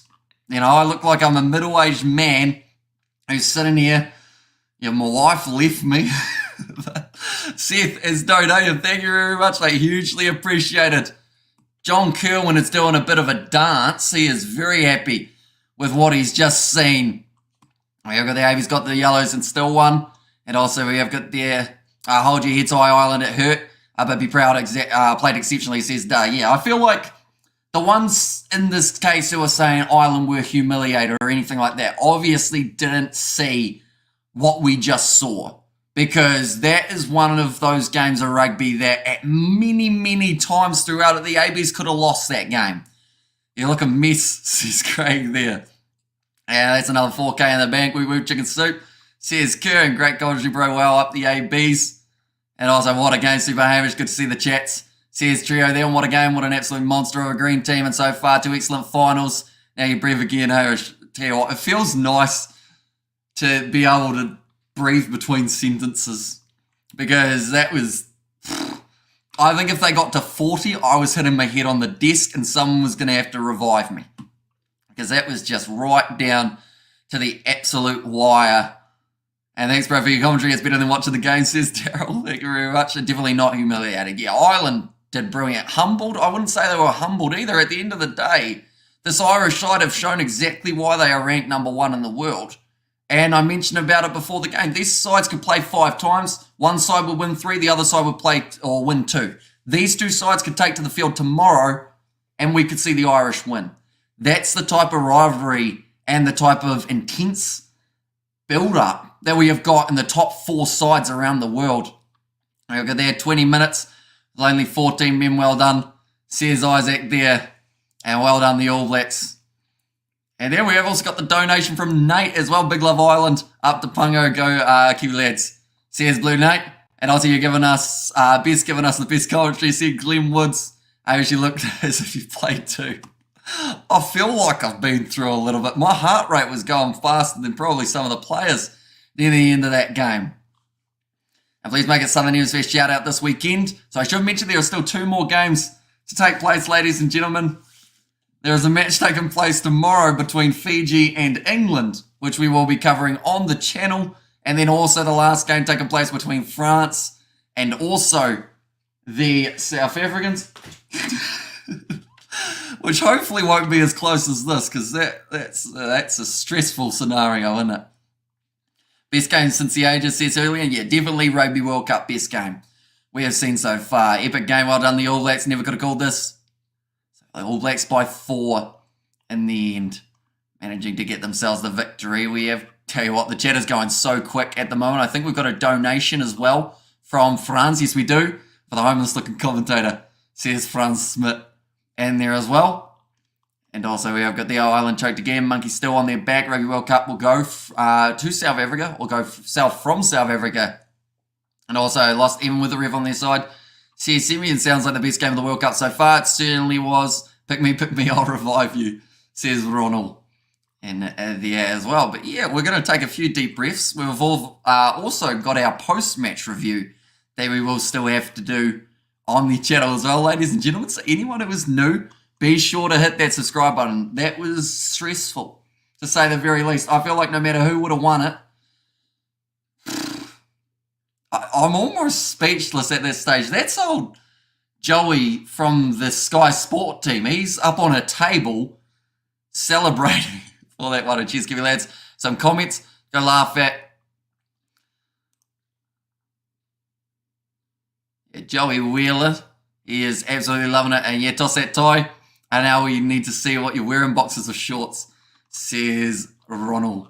And there as well. I will leave it as a surprise, but yeah, it's pants. They're like long trouser type things. Some tissues for my Irish friends, says Trajan. Although that's the thing, like in terms of walking away from this game for the Irish, they have nothing for this whole World Cup campaign to be, I guess, yes, they'll be disappointed for this game, but they've got nothing to be ashamed about for the way that they played throughout this Rugby World Cup. To get themselves to win over South Africa in the group stage, to then go on and get themselves some pretty big winning totals. Hamish, where'd that go? You outdid yourself with this match. The tie was coming off, says Judy. Yeah, we might even have a little clip on the channel that goes up of our final moment reactions of that game. You totally rocked it with passion and thrilling commentary, says La Chica there. And also, we'll get there, bro. It's not about being ashamed for Ireland, it's about being devastated, says JP. And yeah, there's a big difference in that regard. Like, Ireland, they can be disappointed with how this game went, but overall, their Rugby World Cup campaign, like, that's the thing. You stick them up against, honestly, probably 6 out of the other 7 teams, and they win. And it's just the fact that they came up against an All Black side that were hungry, that were determined to try and prove the naysayers wrong, and were determined to try and get that win back over the Irish. Now, I believe the last 5 times that these two sides have played, they're now 3 each.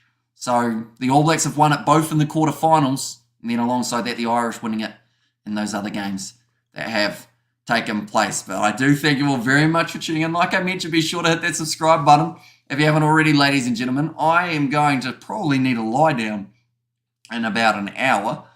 But first of all, we're going to have our preview, or sorry, not our preview, our review of this match coming out on the channel. So be sure to check that out. Are we seeing a New Zealand versus Springboks final? There is a chance that it could end up setting up that way. Water, take some water, Hamish, too hot to commentate. And also, this is a rugby team, Ireland, says Star, and I only supported New Zealand because I wanted Ireland to lose. Now I went back to hating the AB, says Scissor. Hey, you've been an amazing, man. Thank you, says Junior. Thank you very much, mate. Hugely appreciated. But nonetheless, I do thank you all very much for tuning into this live stream. Like I said, if you haven't already, be sure to hit that subscribe button. It is greatly appreciated, every single one of you, for being here. And we will see you all tomorrow night for England versus Fiji, as well as South Africa versus France. But I will see you all for the next one.